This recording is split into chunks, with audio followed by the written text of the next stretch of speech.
All right, and we're finally back, folks. I'm sorry that took so long.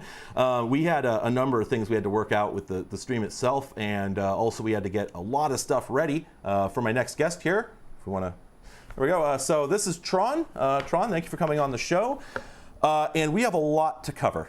Oh boy. I've got you slotted in for 2 guest appearances here because really you've got pretty much the coolest stuff I'm aware of, which is why I asked you to come. Well, thanks for having me, Grace. Now, before I get started here, let's just leave him there for a moment, and we'll come back to my camera because we did receive some faxes. The phone has been ringing off the hook since we started the show, and it's nothing too spicy. Well, there was a little bit. Somebody didn't get their fax read. Calm down a little bit, folks. But yeah, just. Congrats on the 100K. You know, I'm a big fan of yours. Appreciate your candor, humor, curiosity, and sense of adventure. You shouldn't lie on the internet. It's like lying on the phone. Can't wait to see where the next 900,000 subscribers go. Well, I'm guessing they're going to go over to someone else's channel. I also got. Let's take a look at this here.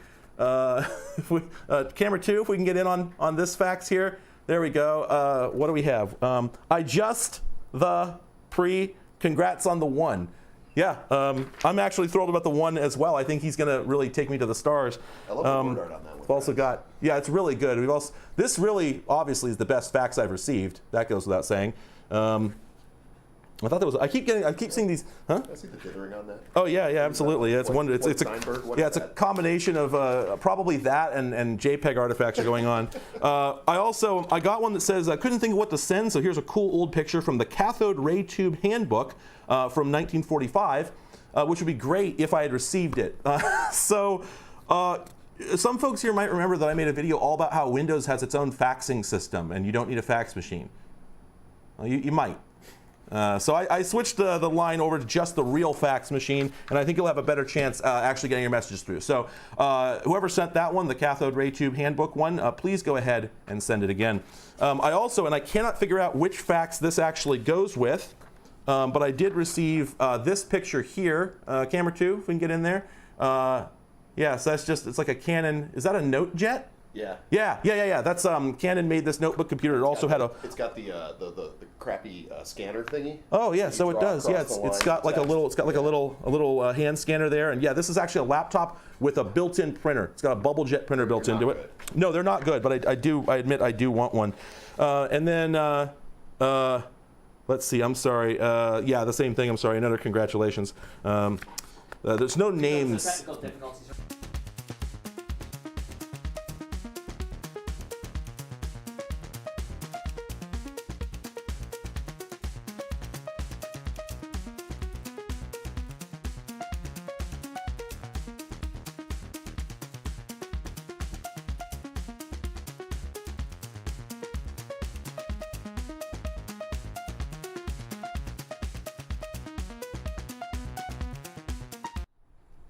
Wow, okay, that sucked. Yeah, so apparently Tron's mic was turned off this whole time. Live television, folks. Anyway, so yeah, I got another congratulations on the 100,000 subscribers. I was probably only in the 90,000 mark. Why even show up at that point? But I've already binged your back catalog. See, that's the mistake. Now you don't have anything else to watch. Because I at best put out a video a week, so and Netflix is losing subscribers like mad. You done played yourself. Oh, someone rickrolled me. I got a rickroll here. All right, and that's it. But we're hearing tons of faxes coming in, so hopefully some of those get through and they're fit to print. I want to thank everyone who's written in so far. All right, so let's get to what you're doing. What am I doing? Well, that's the thing. I'd like you to tell everyone what you're doing. So I'm actually going to pull up your Insta here because I had to go sign up for an Instagram account in order to look at your Insta. It made me really angry, but for what it's worth, your Insta is worth it. Thanks, buddy. In short, folks, Tron, a pseudonym, of course. There are several other Trons that are not this Tron. The Tron Corporation denies any affiliation with them. I'm the only Tron that's me. Right, and that's kind of how we do it. But Tron has the most impressive collection of vintage computers I have ever seen, bar none, no exceptions. It's just absolutely monumental. We've actually got a picture here on the laptop, if we can pop that up on the screen for a moment. Can we pop that up on the screen for a moment? Yeah, that's it. Whoa, that's not it. Hey! Oh, that wasn't the button we Hey-o. wanted. There we go. So yeah, not the best picture, but if you go. I like the chroma key though. That's cool. Yeah, So that's a thing we're doing. See, that's a Silicon Graphics Iris 1400. I think the badge on it may say 2400 because I might have moved the front panels around. So that's the first Silicon Graphics product. If anyone has a line on schematics for that, let me know. That would make me most happy. Yeah. So real quick, just in general, you don't collect old Macs. You don't collect old PCs. You don't collect old. You have 5 B boxes, right? Four, 5, something. Like that. Something. But you mostly collect. What would we call? Is it fair to call them mini computers? Is that the right term? It's fair. There's actually people who do way more mini computer stuff than I do. My particular, I guess, disorder is related to mostly workstations and graphical workstations and things that sort of straddle that line. The grid is really fascinating to me because it was almost an idea to put a graphical workstation in a let's go to camera 2. Let's get down here. Let's look at a first item here. We can show that. So a lot of people are probably familiar with these on some level. The grid is a fairly well-known device as things go. They were on the space shuttle, right? Well, they're well known, but the thing is, these guys actually failed at sort of what they were trying to do. So what we remember them for is weapons systems and space shuttles and all these like industry verticals where they were like, oh wait, we can get a laptop for like 20 grand, whatever, inflation adjusted. Oh, that's a great deal. Let's just portable computer, throw it in a case, hook it up to the nukes or whatever. What these guys were actually trying to do when they originally set out, they were all Xerox Palo Alto Research Center alumnus. And you'll know that Park is famous for developing the Alto, which is sort of the first graphical workstation. And you have one. Yeah, I do have one. Yeah. And the idea was and they're more fun in pairs. So actually I have that networked to an emulator, and I have a number of emulated Altos that talk to it. But the whole idea behind that was like sort of a deskless, paperless office of the future, computers accessible by normal knowledge workers, not specialized individuals with specialized computer skill sets. Yeah. So a bunch of them actually left and did grid. And the original software releases for the grid were based around the same idea, but instead of Ethernet, they used the phone. And the user interface is all bitmap. It's actually. This is, I'm sorry, what year? This is 1981-82. Which bitmap for that era? It wasn't unheard of. I mean, the IBM PC had bitmap graphics if you wanted them. Right, but this is everything. All the text drawing, which, by the way, if you're running like a console application, the scrolling's really slow because they're really at the limit of like blitting all these little bitmaps on the screen for every little piece of text. I'm sorry. Someone just said that would be a dope Raspberry Pi case. If you do that, we will find you. There will be consequences. That's all we'll say. We're gonna talk a little bit about this in the next segment, but do not do that. I have to before I go on that tangent in the next segment. Absolutely. Yeah. But anyway, these are delightful machines. The original software environment is very kind of misunderstood, but they were trying to accomplish basically a pseudo-graphical, knowledge worker interactive thing, and eventually, Lotus 1231. And they started shipping DOS on them, and the software team all got disillusioned and left. They did eventually build that sort of deskless knowledge appliance that they wanted to build that took some of that Alto lineage. And that's actually something that your viewers can get for about $30 on eBay. It's called the Palm Pilot. Of course. Right. And you know what's funny? I have a predecessor to the Palm Pilot here. That weird old thing that runs the GeoS. Tandy Zoomer. The Tandy Zoomer, and it was also sold under 2 different names. I wish I had that on. I wish I'd remembered to bring that in. I didn't realize you were going to be touching on that. But they tried several times to make the Palm Pilot before they figured out how to make the Palm Pilot. Right.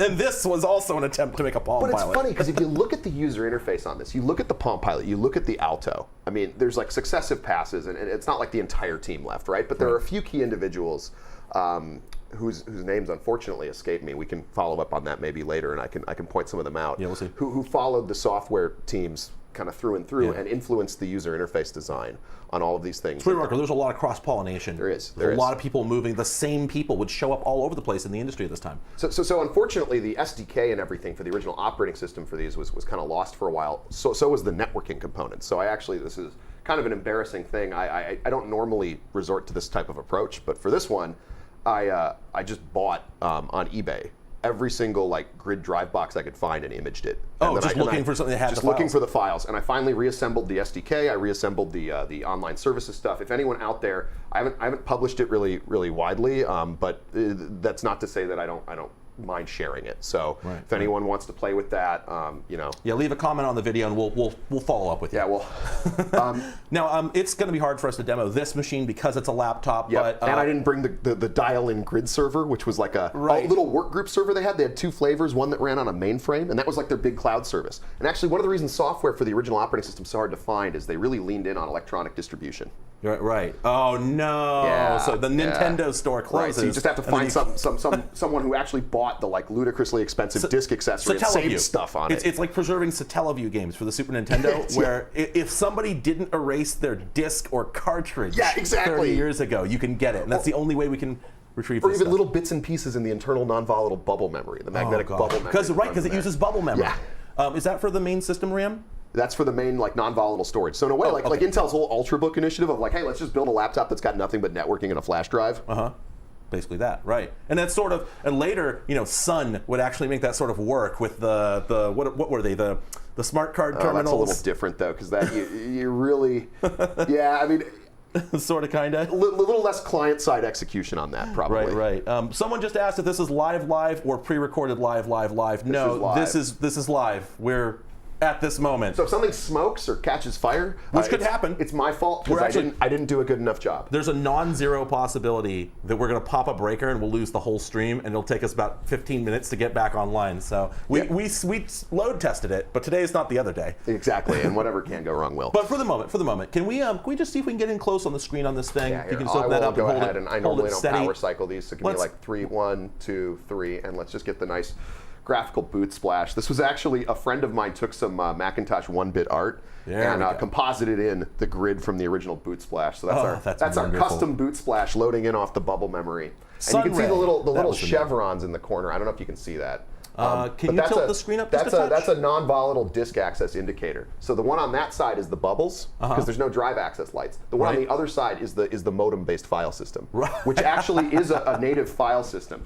Okay. And if you look at the way the file browser works. One moment, can we try and tilt the screen a little bit to see if we get a better? There we go. And the reason that the file browser works this way, it works in this kind of paged manner. It's very bizarre. I can hold down code. They're really big on hotkeys. So like unlike the Macintosh, which is a little F-bomb on the screen there. Sorry about that. That's all right. We'll survive.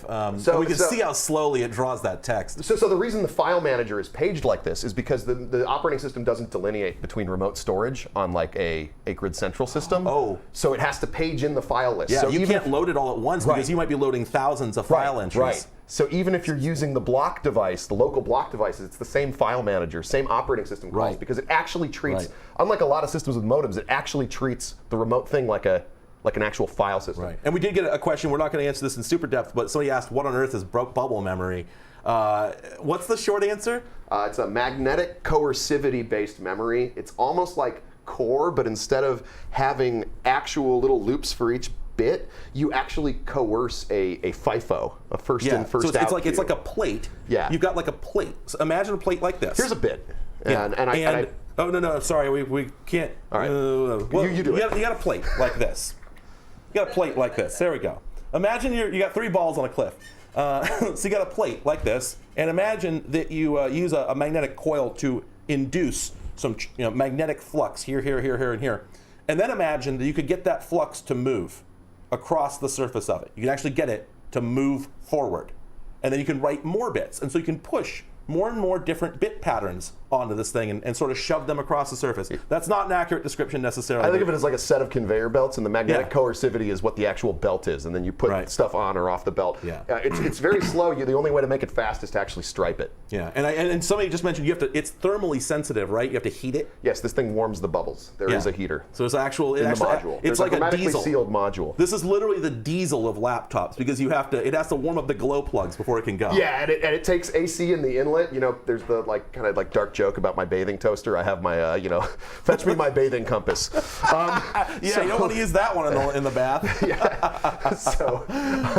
And there's high voltage for the display as well. So they wanted this to be accessible to a number of individuals. But in order to actually make the form factor and all the tech they needed to do, they had to go upmarket.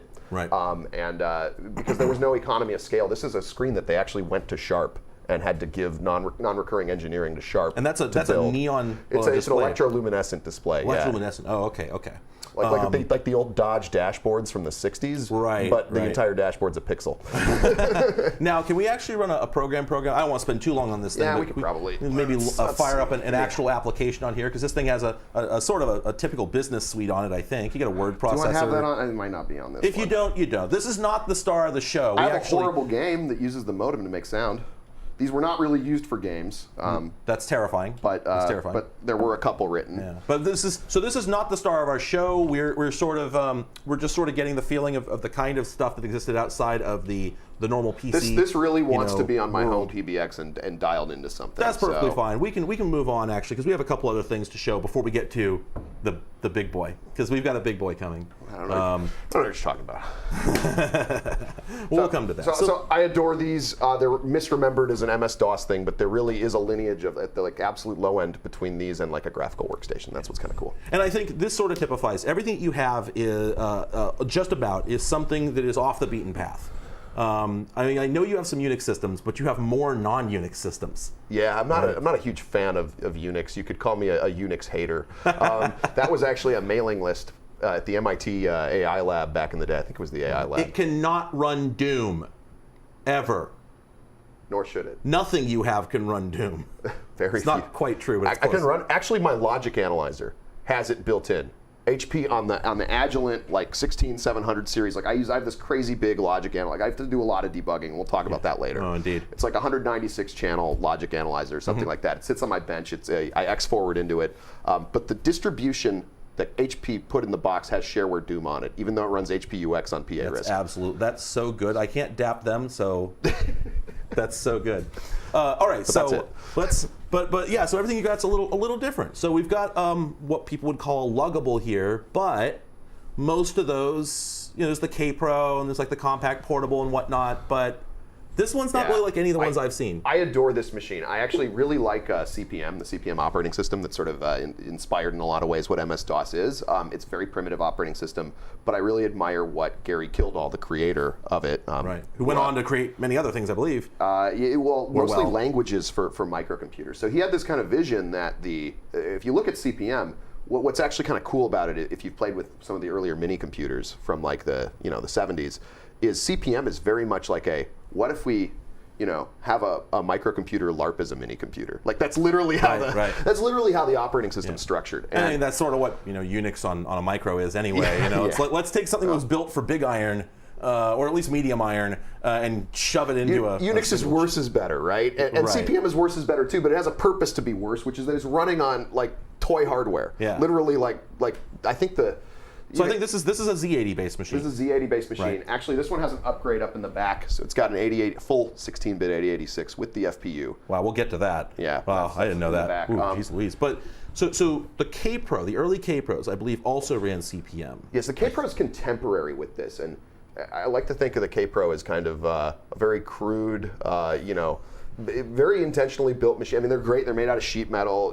They'll probably outlive all of us, unlike many of the other machines that I'm about to show. I think the screen on the K Pro is even smaller than this one, though. It's a little bit larger. The Osborne is about the same size. Oh, the Osborne's what I was thinking. What makes this thing special is this was a spare no expense kind of machine where they put in a switch mode power supply that can run off 12 volts as well as as well as line current. So you can run it in the car. Yes, you can run it in the car. Okay. And we haven't properly introduced it, I just realized, so I'm sorry. Camera 2, can we get a close shot? Let's rotate this a little bit so the audience can see it. This is the Atrona Attaché. And this was an upmarket CPM portable.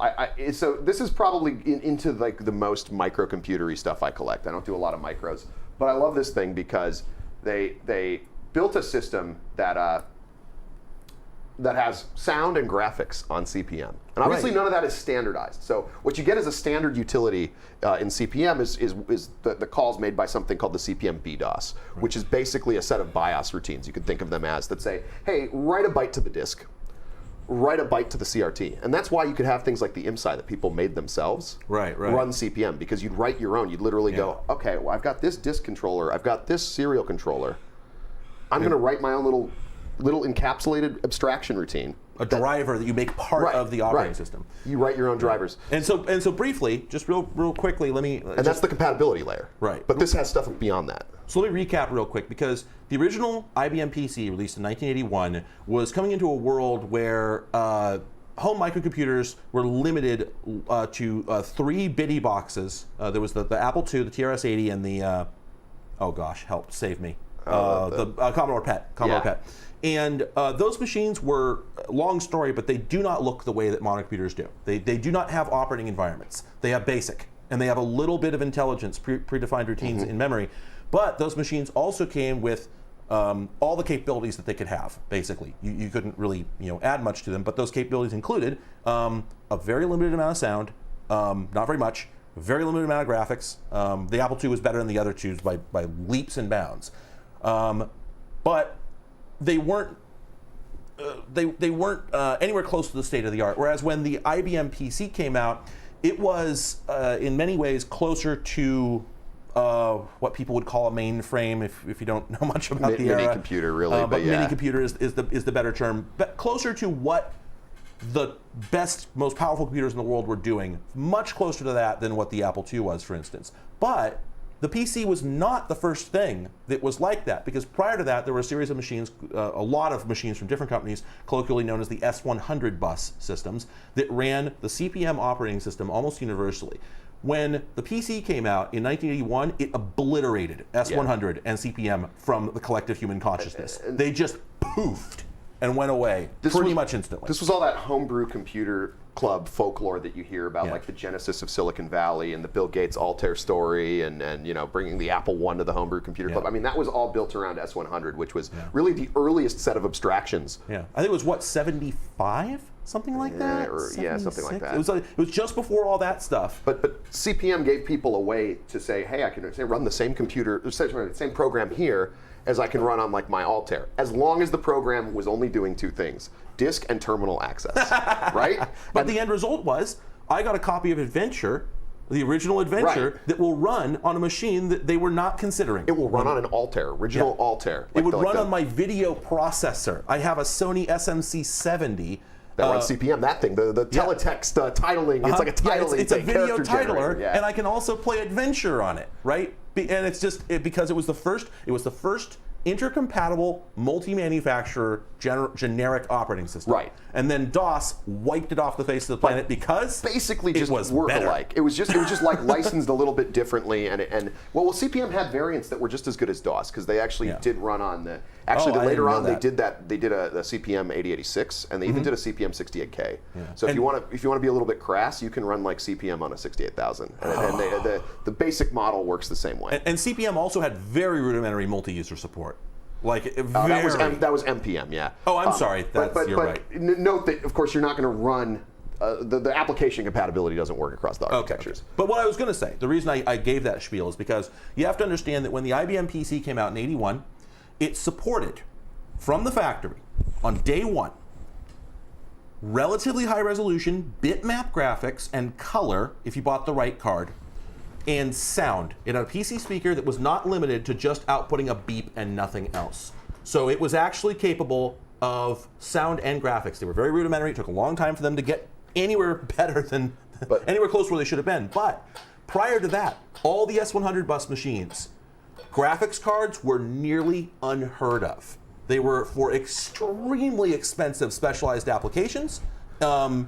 Almost no machine had them. They were pretty much text only, and they output over serial interfaces. So you plugged in a dumb terminal, and you had text, and that was it, and no sound of, I think maybe they had a beep, and that was it. Yeah. Now this machine is special. Usually the terminal bell. Usually the bell character. Right. Like the. So, and I'm sorry, right before we get started here, Hun, just a second. Should we get another mic in here so we can hear the machine? I can turn it up. We can hear it. We can hear it? Okay, no problem. So let's get back in here and take a look. So this also had graphics. I think this is, I can't remember the exact dates anymore. It's too much crap floating around in my head, but like 81, 82, I think. And this was just an ultra premium CP/M portable. Now, obviously, your Adventure application, right, would work across machines, but the graphics and sound routines are specific to this machine. Right. And that's a big part of why I think that these didn't catch on. If you wanted to use graphics, you'd have to have an application written for the Atrona, because those graphics routines weren't part of CPM's BDOS. Okay, yeah. Go back to camera 1. It'll take us a minute to set this next thing. But it's sort of like having a PC with a graphics card. You know, it's just a piece of hardware one machine has, except that you can't. Ooh, Whoa, that's that's a little spicy. Whoa. Sorry, folks. Now let's reset it. We'll have to fix Turn the that. volume down. Well, we've already. But now you've heard the wonderful polyphonic sound. The thing can actually do reasonable, like chiptune kind of music. Yeah. I've actually been writing a tracker for it. And the way it works is it takes the Atari SNDH files, which are like just 68K executables that pack a bunch of that frob a bunch of registers on the PSG chip. Same chip in this thing. So I unroll them in an emulator on my computer, and I save all the PSG output, compress it, and then play it back on here. I don't have that on this one. Right. So, but this actually has a PSG. It has a PSG 3-channel. Is it? I'm sorry. It's the 3-channel General Instruments. So it's the AY whatever. Yeah, of course, just like everything except the other home computers, which didn't have them until 1982, I think, when. I'm trying to think, because the Apple II didn't have one. As add-ons contemporary with this, but really that was a big deal to have 3 channels of polyphonic sound out of the box when this came out. So the other interesting thing is this graphics subsystem. You can do like 320 by 240 graphics. That's pretty good. That's spicy. Does it have a frame buffer? Yeah. Whoa. Okay. Sorry, you can construct a frame buffer. Right, in RAM. But it's got, actually, how much RAM does it have? Well, that's kind of hard to answer. I mean, obviously CPM can really only use 64K at once. Okay. But this has the DOS expansion card in it. Oh. And the DOS expansion card's kind of fun because it actually uses the Z80 based system when it's booted and running DOS. It tries to emulate CGA, which is really cute. And then at the same time, it exposes itself as a RAM disk if you're running CPM. And there are hooks to use it as a coprocessor. Oh, that's if you want to go try and stuff a bunch of executable code somewhere else in memory on that card, so from the CPM side, you can try and use it as a coprocessor. You have like an SMP CPM luggable. I mean, like an AMP, an asymmetric multiprocessor. Oh, I'm sorry. Yes, of course, that is true. but you do have, it's a you could actually run a program. You could. No one really did, but you can. But you could. You can. The hooks are there. So here we have, compared to your S100 bus machine, your Altair, right, where you've got a serial terminal, and you just described everything. Everything you could ever want is right here. We've got sound, we've got graphics, we've got a PC. I mean, it's cute. Look at this. It's not like an Osborne. You don't hurt your back. Like I can do that. We say luggable, but this is the smallest luggable I've ever seen. You set it up in your hotel room. You put your modem on top. It's basically no bigger than the 2 drives and the screen. By the way, if one of your viewers finds one of these, the switch mode power supply is hateful. Oh. So do not plug it in. Oh, they need. Now, are we talking recap or are we talking complete replacement? I would start with a recap and a very thorough inspection. A lot of these, if you end up plugging them in and you haven't checked out the power supply, and those caps have kind of drifted from their nominal values in like ESR, you're going to have a bad time in the rest of the power supply. This is the power supply, and this is a very bleeding edge. There's actually even a temperature-controlled fan, so you run in a hotter room. So this is the first instance of like, dang, the fan came on. Don't go plug it in. The power supply in these things is a little bit maybe a reach for what they should have been doing at the time. Right. Because I remember that we were talking the other day about the machine that they rendered Tron on. Oh, the Foonly. The Foonly F1, I think. That's a slightly different challenge. That's right. But I believe I remember reading that the original PDP machine they based it on had a linear power supply. That sounds about right. And then their adaptation of it had a switching power supply because it massively decreased the power consumption. If I recall correctly, the original system they based it on was not emitter coupled logic.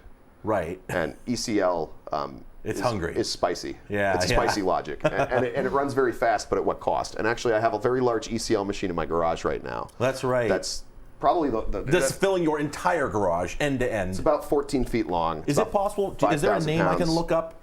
I think it's on the thumb drive I gave you. Oh, okay, that's fair. All right, well, continue talking about the Atrona, and I'll see if I can retrieve it. So that thing's also an ECL machine, much later, like 1989, and the CPU and memory on that thing want about 50,000 watts to come up, and they want it in the form of 3-phase 400 hertz, which is presenting a little bit of a problem for me. Okay, here we go. Yeah, if we can jump over, if we can get a picture on the screen here. So this is going to be the next thing, is figuring out how to power I'm sorry, just a moment. Can we actually trim the camera up a little bit so we can, there we go. I think there's a beer in there for scale. That's a little better. So that's for context, this is beer right there. You could compare this basically to, what is this, about maybe 7 or 8 19-inch racks? Is kind of what it looks like. Power. Are these actually 19-inch racks? No. Okay, I didn't think so. Yeah, that's about right. You're about right. Okay, so yeah, imagine basically a whole aisle at a data center is in your garage right now. Not including disks. That's just CPU, RAM, and IOPS. And it's impossible to fire it up on residential power. Yeah, it's probably not going to work. 50. I don't think 50 kilowatts is even. The big problem is the I have to start with so it requires, normal split phase power for some of the things. It requires 60 hertz 3-phase for some of the things, and it requires 400 hertz 3-phase for some of the things. So your best bet for bringing this up would be to rent a construction generator and put it in your driveway. How many instructions per gallon you getting, bro? Yeah, I think I'll probably end up renting a commercial space, but this was just too cool to pass up. I should have brought one of the boards. This is the last machine that was that's binary compatible that they ever made with like the CDC 6600 that like Seymour Cray is famous for, like the first modern supercomputer. And this is the last machine in that lineage that's actually binary compatible with it. Wow.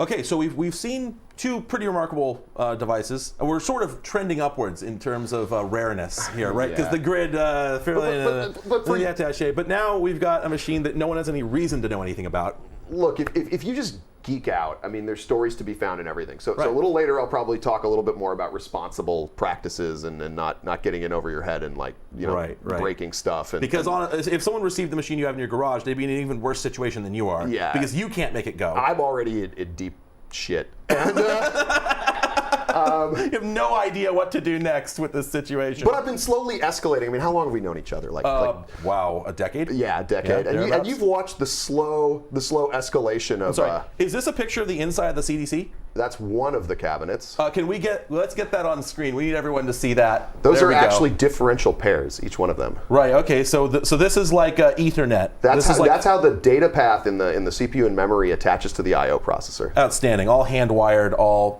wire wrapped. Yeah, it's wire wrapped on the termination side. Some Wonderful. of it is. And then, Wonderful. I hope you have your microfiche reader handy because you're gonna. Cool thing that CDC was really ahead of at the time is you have to imagine that constructing something like that presents a manufacturing problem because you need extremely skilled labor. And one of the things CDC actually did a very good job of back in our sort of begone era of companies acting a little bit more responsibly is they actually trained a workforce to assemble these things who then could go on and become electrical engineers and stuff like that. Right. Yeah, because that was the sort of thing, like it used to be worthwhile to work at a company. Right. They would give you something other than money that you can use right now. So they were based out of Minnesota, and they actually, if you go look at someone who started their career with like an oscilloscope reading microfiche, wiring up all that horrible mess, a lot of them went on to become fairly successful electrical engineers and things like that. And that's kind of a cool thing that they did. But I'm sorry. No, sorry. Go ahead. Okay, so to segue here, I have another picture here I'd like to put up on screen for a moment.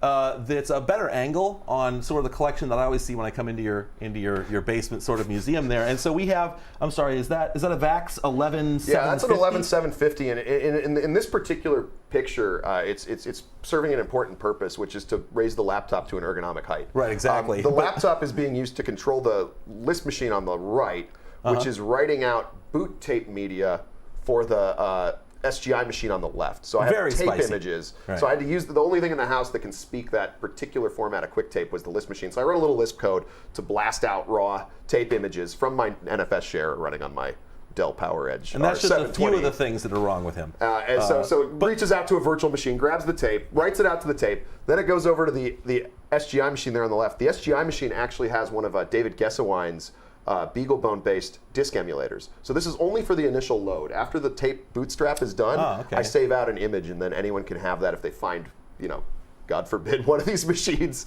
in their future, they can use that image, and there's an installed base, so even after all the tape drives go, we have something to work off of. And eventually I'll do a tape drive emulator, but there's too many projects. Right. So, but the big point I wanted to make is that digital machine right there, that VAX is the size of a very generous mini fridge. It's sort of a medium fridge. I had a great time getting that. It's the size of one of these bookcases back here, just about. And that's not all the stuff you have. We've got something quite a bit smaller here. I want to tell the story of the VAX, though, since you touched on it. Go ahead, and then we'll segue to that. So that was like this thing's in Calgary. which is, I won't say where we are, but Calgary's kind of a far place from here. And We're in Seattle. I was living, I think knows at the that. time, I was living in a place where I didn't really have like a place to receive freight. So it's like, how do I get this thing? Well, let's drive a pickup truck to Calgary. And I think it was the week that OpenBSD had announced that they were dropping VAX support. And so we met up with Theo Durat, who, owns the OpenBSD project, basically. He's the founder and dictator of that project. And we ended up like drinking with him until like 2 a.m. with a truck parked around the corner with this VAX in it, which, by the way, was in some guy's basement. Of course, because that's where you find all this stuff, right? And he had just had his floor replaced on his first story. We had to bring it up a spiral staircase. Oh no! And I think I still feel the pain. Because so many of these things, they're wasting away in basements, in warehouses, in storage units, out in just nowhere, and they're literally dirty. I've seen your pictures. They're literally like they're encrusted filthy. with They're filth. like put on a sheds. respirator. I've literally put respirators on. I'd probably do one of these big rescue trips like I don't know, once or twice a year. The pandemic has screwed up my running average on this, but and you go in there, you go in with like respirators, like, all right, suit up, boys, we're going in. But you have to, like, these are not like Macintosh Quadras. People didn't buy them by the thousands in every state and just about every country. There are hundreds, maybe, of any given The interesting thing is the VAX actually sold really well. So I'm like, where they at? Where are all of them? Because those are the ones they were putting in the backs of like supermarkets to run the point of sale system. That Iris they probably made like 200 of, but the VAX probably would have been in any departmental like accounting, like a CPA firm. Actually, that 11750 was used. Not that one, but that system was used for CPM development. So Gary Kildall, the creator of CPM, had a 750 in the basement of a big Victorian. I think in San Francisco that he worked out of. And anyway, we're off topic.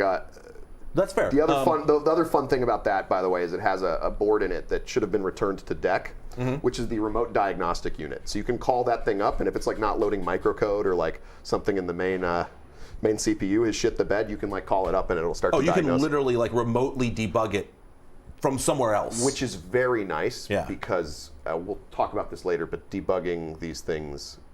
Oh yeah, you have to do it a lot. More is better. Yeah. Okay, so let's move on to a small thing you have, and then we'll move on to a slightly bigger one.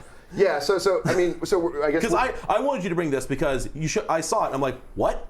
Because I've seen a lot of things, and I immediately said, what is that? We're in Seattle. Camera 2, can we get in here? There was a computer museum here that was operated by the late Paul Allen, Microsoft co-founder. And Paul Allen was one of these guys who's Camera 2?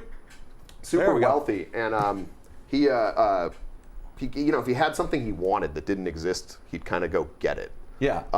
So he hired a team to build this, which is the Vulkan Flipstart, and the idea was this is like a step up from a PDA. You can put Office 2007 and full desktop Outlook. Yeah. For you Exchange junkies, you can put it in your pocket. So he wanted this to exist, and he sort of willed it into existence. Right. I'm not sure the particular arrangement he had, but we brought this on the show. Gravis and I both talked about showing this because it shows you that there's an interesting story in just about anything, even something that is ostensibly a piece of e-waste. Yeah, because this didn't go anywhere. No one cared about it. Garbage. And so... Now, I don't know the full details of the arrangement, but this is a General Dynamics tactical UMPC as deployed by the U.S. military. You have to buy them in some fairly large quantity break, I believe. And this is a bit early to be used for drone strikes per se. Did we notice anything? Yeah, still. Now, if I were running the business unit that produced this, or maybe I'm in the chair of the ODM that produced it, and I got some NRE for it, I would be frantically trying to amortize my design win that went nowhere. Yeah. What do we do with this? And so somebody what wants it. What do we do with any product that's not good enough to sell to the general public? Sell it to the military. Woo! Let's see the outside of this thing. It's absolutely beefy. It's like a tough book, but it's just so small. I don't think that Panasonic made a tough book this small, nor did what's the other vendor of well-known vendor? Itronics. Itronics. Yeah, there we go. And the General Dynamics. So The reason I found this was when I was a kid, I bought a bunch of like telecom test equipment stuff. And it was Itronics, and I kind of followed the company. So they were out in Spokane, Washington. They got bought by General Dynamics. And I'm sorry, do you have a date on either of these? This is like 2006, 2007. Okay, so Windows Vista still kind of Yeah, era. actually it's got the COA on it. XP Pro, I think Vista on this would have been a bad time. I think they shipped with Vista. Yeah. I think this is an early. You said it was like, what, a Core Solo? Yeah, it's like a Core Solo. Gosh, what a rough device. Yeah, actually the non-munition version of the the Vulcan Flip Start has a little screen on it too. Like that was kind Is that Sideshow? Yes. Oh, it's the smallest Sideshow. I didn't know. Actually, I don't think it started as Sideshow. I think they independently invented it, and then when they actually finally shipped it, they made it Sideshow compatible. Oh, that would make sense. Yeah. So, okay, real quick, we're gonna have to go to break for a moment here, But if you don't know, because why would you? Windows Sideshow was this ludicrous idea that Microsoft. That's not true. It was a great idea. It was bad. No, you're wrong. It was awful. It was wrong for the time. It was this great idea that Microsoft had where when your PC was off or in standby, you would have another smaller PC, sort of like a PDA, that would have its own independent screen. And when the PC was on, it would communicate with it. It would do things like buffer email messages and things like that. So you'd be able to flip through your emails and alerts and whatnot and see if you had anything interesting that was worth waking up the PC for, which is, in a sense, a very stupid idea. In another sense, it's a brilliant one. And it was a total failure. It was only supported in Windows Vista, I believe. There were maybe 6 total models of PCs shipped with it, and none of them, I don't think, were laptops. It was all desktops within really inconvenient locations. But this is definitely the best one I've seen. So yeah, it was a horrible implementation too. It was like a little flash device paired with like some shitware microcontroller. Oh, of course, because it's a terrible. This is before the days of smartphone grade SoCs, so it was just deadly slow. Well, so that's a small device, but you also brought a slightly larger device today. There's stories in all the devices, but if there's one message to be gleaned from this, it's you don't have to have like all the crazy stuff. There's really cool things because this isn't like something that was documented. This is a relationship you just discover naturally. Yeah. And I can't tell you how. I mean, like the Encryptees discs that I just did a video about. I just found them on eBay. They were a few bucks. And there's a story there, right? You don't need to collect the big name stuff. You don't need to collect stuff you've heard of before. Collect the stuff you haven't heard of before. Exactly. That's what I do. That's what makes me, my channel what it is, in my opinion, is that I'm digging up stuff that I think is not being recognized by any of the people who normally, the big names who do a lot of this stuff. And that's why I really appreciate what you do. I mean, it's you're turning over new rocks instead of kind of like going and grabbing rocks that have already been, Yeah, let's look at a Macintosh Quadra again. There's only so much to be gleaned there. But all the same, we should go ahead and move forward into what you really brought for us today, which is slightly bigger, a little bit bigger. Pequeño. So much so that we're actually going to have to go to break for just a couple minutes to get set up because we have to move the whole set. My back. We will be back in just a couple minutes. Don't go anywhere.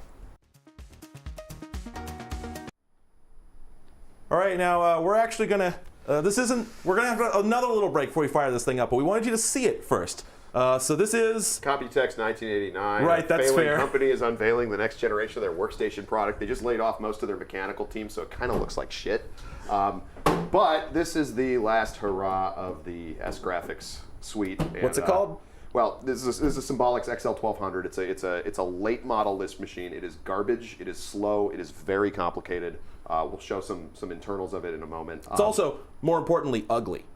You're seeing it. Let's come down here. Truly horrendous. This is the whole machine. It is a beige box. There is nothing to show you, and and it's loud, which is why and it runs really hot, which is why it came with a really nice phase encoded digital video remote console. That's so also very long. Put the box very far away from you. Which is what we're going to do. So let's get this thing out of here. All right. Team lift. Here we go. We're rolling over our mic cables. We literally cannot have this in the room during the show. It will be so loud that you won't be able to hear us. It is deafening. So what we're going to do. What a truly awful machine. Put it in here. This is the only interesting thing about the whole machine. It doesn't even have a logo on. It does have a logo, but you added it. It's not authentic. Yeah, it's aftermarket. Well, there's a tiny little logo in but yeah. So briefly here, if you want to slide past there or not, I don't know. You can come out just a touch there. That's a little too far. But let's just briefly talk about what this thing has going on, because the back here is kind of alien.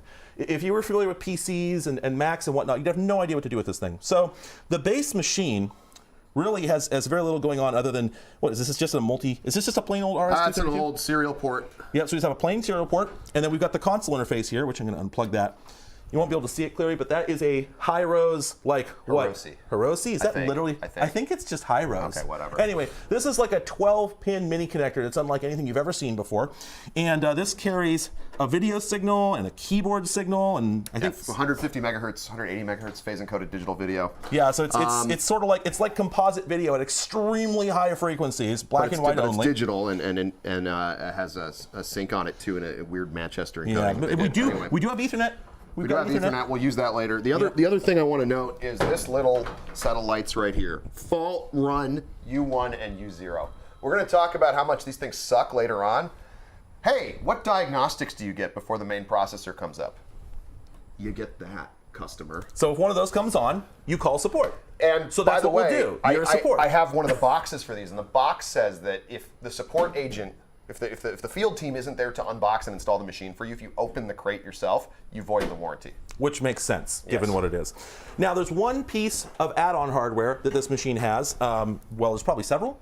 Or is this the only thing that's not out of the box? Yeah, this is the frame thrower, which is a frame grabber and a photon output. So one of these is a high resolution frame grabber. One of these is a high resolution digital video board. We'll show those later.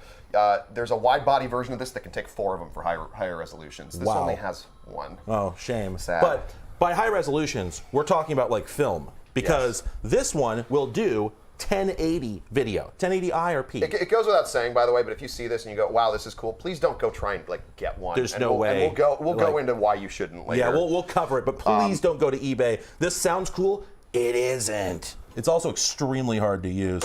But yeah, so this outputs, this is RGB HV. We've got it going into an open source scan converter, so we're going to get an HDMI feed off of it. So you see, we got to take a couple minutes to set that stuff up.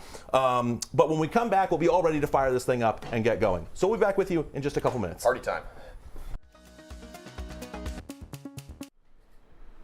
All right, well, there it is. Zoom out. Come on there. Yeah, all right. Yeah, I'm sorry, folks. That took so long. So this thing is a tremendous beast. Not just, in terms of how big it's actually. This is the small one, by the way. This is the smallest color system that they made. They made smaller black and white systems. Yeah, but this is the smallest color system. So anyway, even the monitor is massive. What size is this? It's a 17-inch. 17-inch? And there's also the 19-inch premium console with the pivot. I can't even imagine how big that is. Imagine having this on your desk. It's bigger than it looks. And in fact, what's the resolution on this? It's close to 1024 by 768. Okay, and it looks fantastic. Camera 2, can we get in here? Let's get a picture of the screen. We can't dump the video from this effectively for a number of reasons, but you can see just how dense this text is. This is, I'm sorry, so this machine is not as early as I would like to think it was. You can zoom out again. Yeah, so they sold these things. The initial product offering was actually fairly late to market. It was supposed to be out in about 1980. I think it was out in about 82. Okay, but even for 82, were they getting resolutions like this? Yeah, this is the same console, actually. I mean, it's a little bit of a cost reduce, but if you go look at the console from 82, it looks like this. So imagine having a PC in 82 with a 1024 by 768 screen. And it's got Ethernet and a variety of other niceties. This machine's from '89. I have the machines from '82 are actually implemented entirely in small scale, medium scale integration. So there's no other than a little 68,000 that runs the front end, which loads microcode to the main CPU. The CPU itself is actually like 3 discrete boards of PALs and other fun things. Which, of course, as fun as it sounds, was probably actually an indication that they didn't really have their stuff together.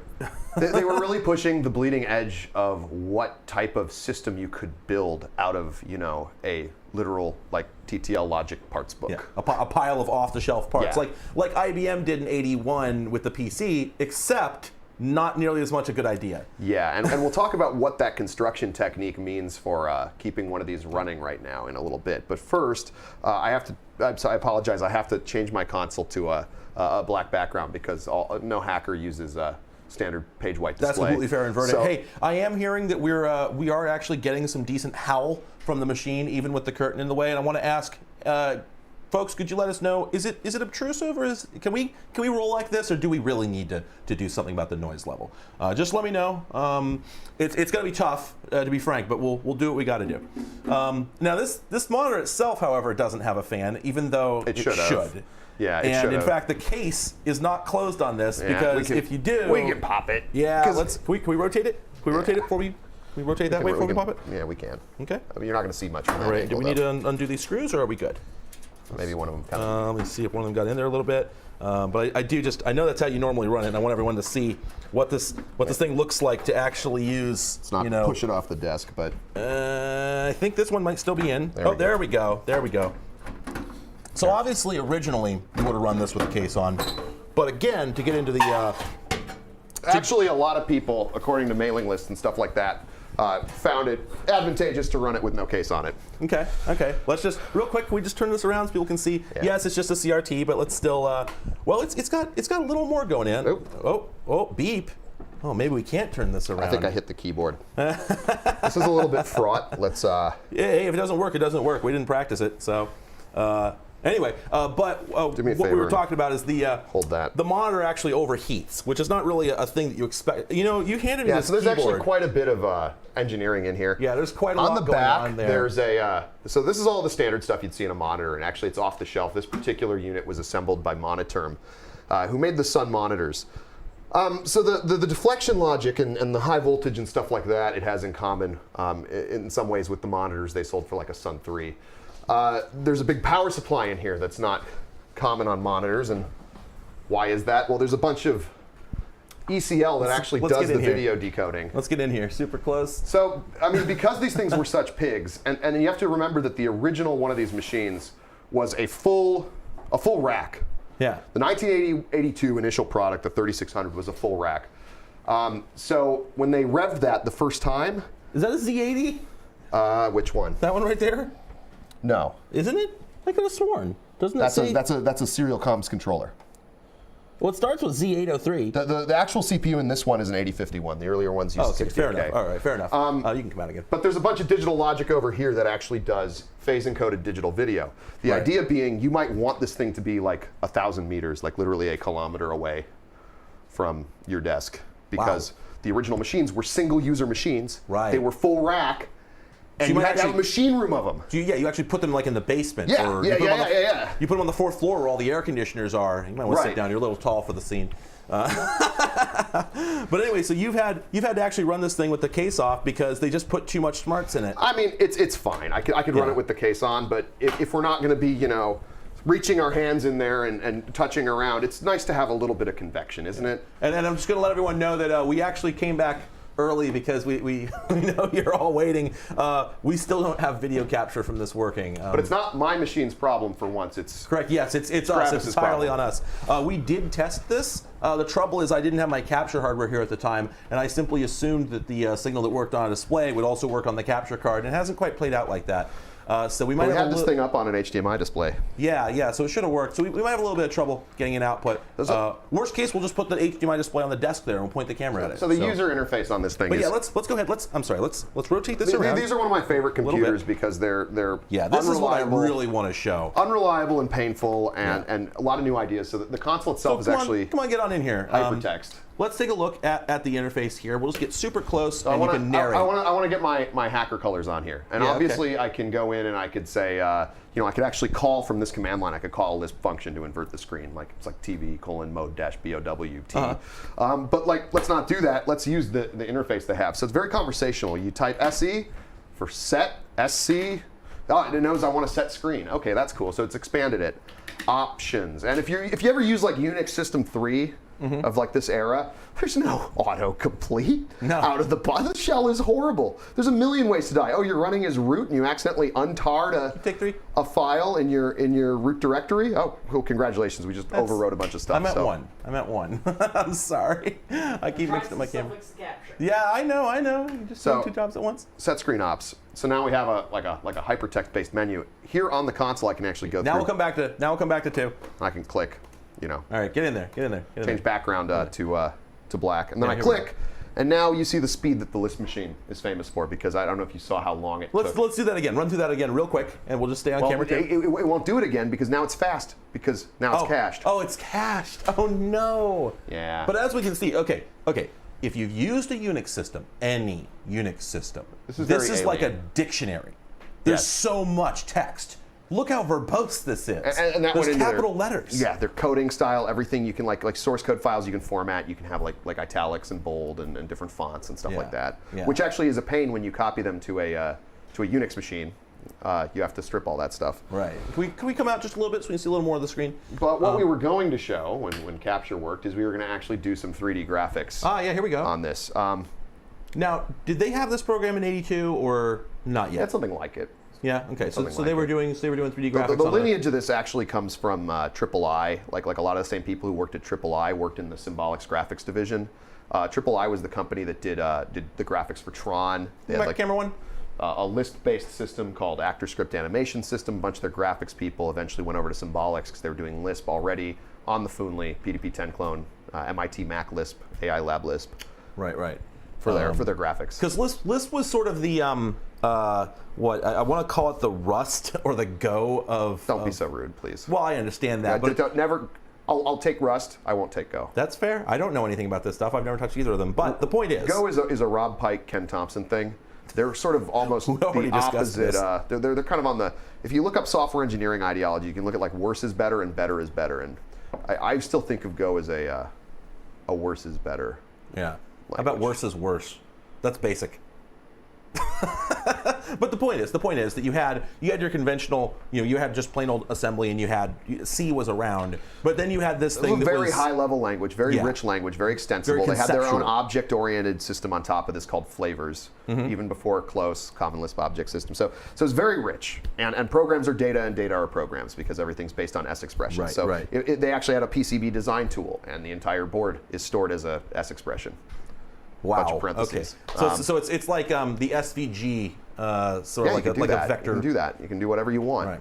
And so what we have here, okay, so this machine, it has a conversational command line interface. Sort of conversational, yeah. So sort of an interactive, hypertext based, where it doesn't say, well, it's text, which means you're using a serial terminal, right? Yeah. It's text, and we control the terminal. And indeed, that's actually very annoying when you are debugging one of the earlier ones, because you can't just hook up a serial console and get something out of this. If the front-end processor isn't running, if the thing isn't drawing a screen, if 98% of the shit that you need working isn't already working, you get nothing. You lose. Good day, sir. There's no... It's not like it's like the SGIs people are used to when the graphics fails or something. You hook up to the serial port. Well, it was a next generation machine, if you will, that shrugged off any connection to the DNA of the past. There are no service manuals. There are no publicly available schematics. There's nothing. It is just a black box. That was part of their business model. If you find one of the earlier machines that predates SCSI, in order to format a new disk on it, God forbid you find like an SMD drive or an SD drive that's compatible with it, you actually need to cut a custom tape to the geometry of that disk and the bad block list of that disk that can only be built for you by customer service. Oh, geez Louise. Was it this machine or something? Was it this series or something else that you had the Kiss of Life? Breath of Life. Breath of Life. Was that this? Yeah, that's this. Yeah, and so that is to say, as an individual, as a user, this if your one, the machine 89 died, one, by the way, can IPL off a CD-ROM, but right. But the earlier machines, if your machine died, if your hard drive died, basically, I assume it booted off tape. Or did it doesn't even boot off the tape. The front-end command processor can read just enough of the tape to do almost a block-for-block copy. So that tape I described that describes the disk geometry, that's actually a reconstitution of the disk label. So literally, you put the disk label on tape, and then you you bring the tape over to the machine, and you use the very rudimentary intelligence in the front-end processor, that little 68K mini computer that sits in there, microcomputer.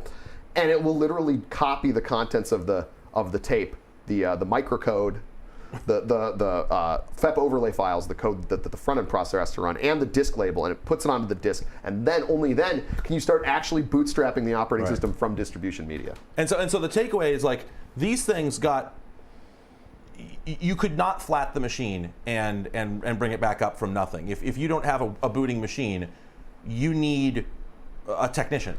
Yeah, and I like to think of it, I mean, there's a maybe admittedly sort of strained analogy to this, but I like to think that sort of what what I have is a wildlife preserve, right? And I've spent many years sort of building up my veterinary chops and interning and building nice facilities to keep the elephants in that have water, and just like an endangered animal, you have herd immunity, you have right, you have breeding pairs, so to speak. If you can get enough machines together, then maybe you can do things like look at how one is behaving to find out how another one should be, and then possibly repair, build things, etc. And so some of the disk variants that they shipped use disk emulators, and just like that Iris, I made a canonical disk image. I have a canonical disk image that sits in one of the machines that can output those Breath of Life tapes. So that's all backed up. It's all on an NFS share. The MF emulators actually just mount NFS. So it's all imaged. It's all in the modern side of things. And if a machine pops up and needs to have it needs to be Breath of Life, that's something I can do. Right. And but you didn't for a long time. No, I flew around the country archiving tapes and discs and making friends with people and all sorts of interesting adventures. And I feel like I remember you having a great a moment, like maybe 4 years ago, where you got them.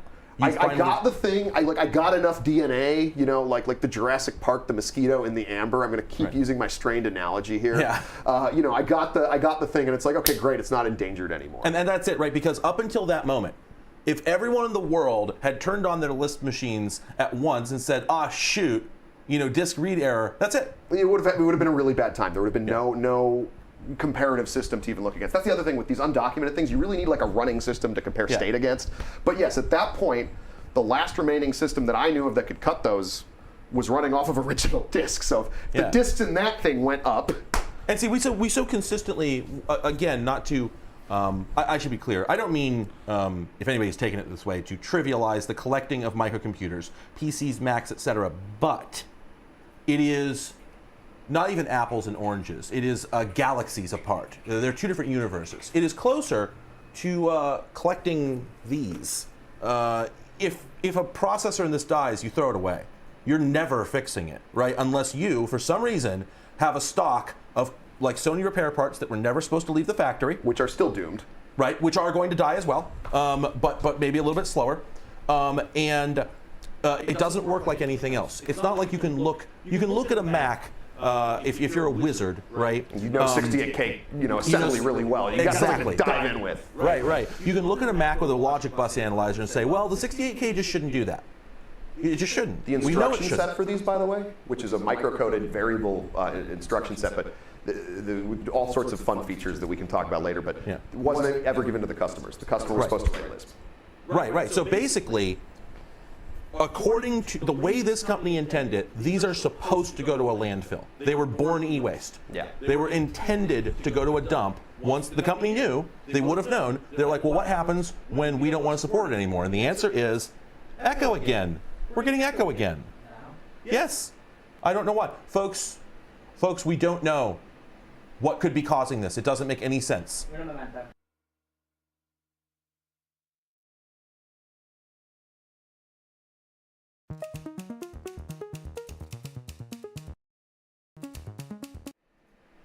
Okay, try again.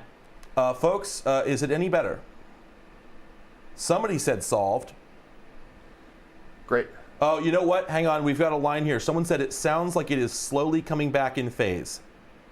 Should we just close that door? We've got. No. This is a software problem. We're having a problem with our DAC. We have no idea why this is happening. Fix. It's all good. Keep going. We have a solution for the future for the next show. But anyway, but the point is, when these machines were built, the company that built them knew that one day they would say, we are not supporting this anymore. And then every single one of these machines would then be destined for the dump. Well, and like by the end of the 80s, this machine is 6 times faster than the original. It's still a slow piece of shit. Yeah. I mean, so like customers, the performance was always a problem for them, and they knew that the second they had something that ran a little faster, because this environment is very rich, but that also means it's very heavy. Right, because it's thinking. It's doing a lot of. Let's see. Sorry, I'm trying to think of a good analogy. It's like in Windows. When you, in Google Chrome, when you click on the address bar in Google Chrome and you press A, somebody did this beautiful teardown once upon a time. I've not been able to find it for years. Somebody did this beautiful teardown where they looked at the system call trace. When you press A in the Google Chrome address bar. This was back when Chrome's search bar was special, before Firefox and Edge pulled it in, and Opera and everything. It was like 30,000 system calls, because you press A. Okay, are you going right to left? What alphabet are you using? What character set? Where are we putting it on the screen? Should we pull in any accessibility stuff? Okay, let's get the user's locale to find out what language we should be giving suggestions in, and so on and so forth. So you hit this button, and this flurry, this unbelievable flurry of events occurs, right? Whereas if you look at DOS on an IBM PC, you press A, you know what it does? The processor, which was sitting there spinning or just idling, gets an interrupt, and it reaches out and goes, oh, there's a byte here, follows 5 instructions and stuffs it into another location. That's it. It's literally, the number of things that happens when you press A under DOS can be understood by a single person and remembered. Somebody could easily memorize exactly what the machine is doing. It's so simple. And that's a more sophisticated machine than like a C64. So, yeah, conventional PC of the era would be equivalent to the front-end processor, which actually is omitted on this generation, but the original ones. But this machine is doing the equivalent of those 30,000 system calls in the sense that it is you are hitting a button and it is thinking about what you are doing. It's rich, it's high level, and just like an iOS device or something like that, you're not supposed to know what goes on behind the curtain. Right. And so the fact that you've been able to actually prevent these from going to the landfill forever, at this point, as long as the hardware doesn't go bad, we finally recovered enough of the software. And let's talk about the hardware a little bit. So here I've got actually, Travis, you want to grab your show me your SE30. I love the SE30. Sure, absolutely. That's an adorable machine. Oh, this is a lot heavier than I remember. That's actually one of my favorite machines. Yeah, and this one doesn't work. I need your help with it. This is absolutely. And this is built around a Motorola 68030 processor, well documented. Even if Apple didn't publish anything, you'd have that to go off of. And this is the board for it. So first of all, what you can see is that Apple really had their shit together in terms of building a nice, well-integrated system. There's not a lot of discrete packages on here. I think there's a couple ASICs that Apple had made for them in the sound and in the just general glue logic for the system right there. And this is on the SE30. This is on the SE30. The original Macintosh was largely like this. They had a couple integrated chips that they designed. The original Macintosh was PALs. Oh, that's right. I'm sorry. And there are a few PALs on here too, and PALs are important. We'll talk about them. There's actually 5 PALs on this board. You can see them right there, and they're socketed. Those are programmable arrays of logic. So just like you have a PROM that you program with some executable code or some data, a PAL actually expresses a set of combinatorial or registered logic in terms of the bits that you place on it. Will actually say, hey, hook this piece of logic up to this piece of logic. And in a sense, it's like an FPGA. It's like a very early FPGA. And a very distant abstract. So they're user configurable. Generally, they're one-time programmable. And they're, there's 5 on this board. But a very brief way to say it that's even simpler is, it is a generic chip that can become many types of specialized integrated circuits. Let's say you want to do the chip select. Let's say you're building like a video card and you want to read a few lines of address and say, hey, when these lines are active, I'm going to assert this pin to put the video card's memory on the bus. That would be something that you'd implement in like a few PALs, or maybe a state machine for doing a bus controller in general. So anyway, there's 5 of those on here. Most of it is very well integrated. There's not a lot of failure points on this. It's a very nicely made board. When you want to troubleshoot it, you know the instruction set, you know the pin out of the chip, and you can put it on your desk, and even if none of the tech docs were available, you'd know the pin out of the 68030. And you can check the address lines on the memory. Right, yeah, you can do all sorts of stuff. You can look for serial signals or ADB signals. And you can run it out of the system very easily. You just make a little pigtail and you can run it next to the machine. Because the frequencies involved here, for the time this was made, were laughably low. This is really cute. I love these machines. Yeah, totally. Put that inside. All right, what's in the box? Let's get this guy back carefully. Don't crush the plant there, but I'll go ahead and take that from you. You got that, sir? There we go. Thank and you, I'm sir. sorry, real quick, can you hand me my phone? It's on the edge of that table there. Absolutely. Sorry. Do it live. Yeah, we did not come up with very robust methods for We're doing our best here, folks. It's a Saturday. I should be drinking mimosas, but... All right. Anyway, I'm sorry. Pick it up where you left off. All right. So we kind of talked a little bit about like a nice, almost contemporary with this 32-bit home computer. Actually, not even a home computer. I like to think of the SE30 as like a a little bit of a baby workstation, don't you? Yeah, because it's like remarkably, it has a lot of capability. It's kind of overpowered for what anybody was doing with it. All right, let's have a little bit of fun. So this machine Have we not been having fun? This machine is a few boards. Oh, yeah, I'm sure it's got a couple. And I'm sorry, real quick, for folks who have not been able to see the machine we're talking about, because this is not the computer. If you're just joining us now, this is not the computer. This is just the monitor, because the computer is so loud, we had to put it in the other room. It's over there. Gravis, how about you give me a hand with this? Yeah, sure, I'll go ahead and take. Okay, all right. I'm just doing it for the followers. I don't care. So Steady. that's E30. Yeah, that's fair. But yeah, let's go ahead and get our two up here, and let's compare. So that board on the left, or on the viewer's right, that's yeah, the SE30. This is the I/O board for the list machine. For one, it's packed denser, just in terms of pure discrete packages. Yeah, because you can see there's only really a few things on here. Most of this is taken up by slots. This is SCSI, Ethernet, and serial. So one of the things you can tell is that if you have economies of scale behind you, you can do really remarkable things in simplifying design complexity. Because the thing is, they sold how many SE30s? A lot. Tens of thousands at least, yeah. right? Well, how many of these Symbolics machines? Well, how did many? they sell? I don't really know. We don't really know. But the graphics division at one point released this button. Let's get in on that. 361 million pixels sold. And this is just for the graphics division, so it doesn't account for all of them. But the frame buffer on this thing can do about 2 megapixels. So we're looking at maybe 180 machines with the color boards, maybe at whatever point in time they were celebrating this milestone. So absolutely, prolific. Let's see what the serial number on this one is 748, but I don't know how they. Haven't been able to figure out how they numbered these. I know they didn't make 748 of this generation of machine. Anyway, how many PALs are on that? Everything with a white label is programmable. And that's on the I/O board. And remember, you're going in this, you don't have schematics, you don't have documentation. Some of the PALs have security fuses set.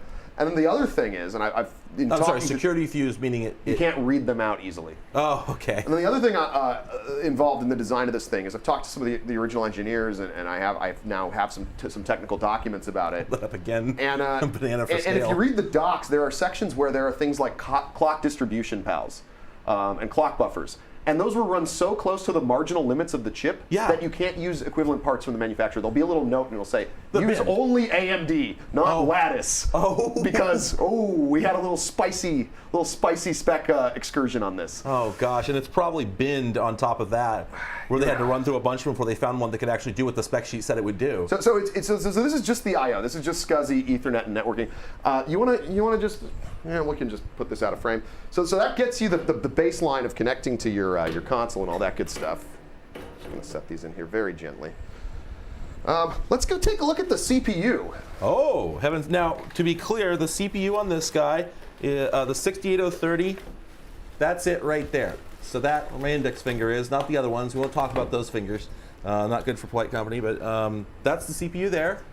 And then that's the CPU. Well, actually, this is the only generation where they used an integrated microprocessor. So actually, that's the CPU right there. Oh, okay. All right, I'm jumping the gun. And the rest of that stuff, there's something like 88 pieces of programmable logic on this board. Man. 88 different pieces of programmable logic on this board. If one of those PALs blows, the things with the little white label, your machine doesn't work anymore. If any of the oh heavens junctions behind those PALs blows. Yeah, let's get in there. Yeah. Whoa. And by the way, I don't know if you can see, but this board is abysmal quality, and they just like shear cut a bunch of. I mean, these are horrible. They started running out of money. So these are not made in the U.S. These are made in Mexico, and they tried, but this is just like whatever board shop they had doing these shouldn't have been doing these. Now let me ask: those orange things, are those just shields? They look like they're just RF. Those shields. are stiffeners and ground and ground. Ah, okay. Because I assume those are RAM banks. Because otherwise the board would just be even worse than it is in terms of stiffness. And you can see additional stiffeners here in the memory section. Each one of these little zigzag inline pin packages, this is the RAM. It's all soldered down. You think Apple invented this? Nah. Yeah, everyone. Welcome. This is the Symbolics M1. So bad. You've lost a piece of DRAM. So sad. Okay, desolder it. Find it. Because there's no in-circuit testing. There's no in-circuit testing. These guys barely wrote, even if you have all the internal docs or what exists of them, these guys barely, like they were playing fast and loose with ECOs. Hell, did they even have hot air rework stations at that point? They used through-hole stuff, and I actually have a very nice Metcal. I just mean as far as like MX5251, not being paid for that. Metcal gang. If the machine wouldn't boot, if the machine wouldn't post, the only thing you could reasonably do would be to take the entire RAM bank out. They did have a rework shop, and I have some of the boards that have had rework. And by the way, there's lines, address lines that go through the entire thing, data lines that go through the entire thing, and you can tell the rework boards because there's no way to desolder enough of these to fix it without inevitably lifting a trace. So I have boards that were in production, factory rework, that are missing lines there and have ECOs, not production ECOs of like, we screwed up on every board, but like we assembled the board, we found a bad DRAM, or we found a bad DRAM later, we desoldered it, we lifted a trace, and we bridged it. Of course. And the only thing I can imagine... I should have brought one of those. Yeah, well, later, we'll do it on another show. The only thing I can imagine is having this thing in a jig and just painting a heat gun over it until all the RAM just falls out like domino teeth. Yeah, that's not what they did. That's not what they did. Merry Melodies. And then you take each one, pop, pop, pop, and just check it on a RAM tester over and over. So each one of those is a RAM chip, just like you'd find on a SIM. But they don't look like it. They look almost like resistor networks, right? Because they're zigzag inline pin package. That's what I was going to ask, is whether they were, yeah, they looked like they were zip. Yeah. And then this is all, and there's, again, 80 something pieces of PAL on here. You know, when I first got these, I couldn't...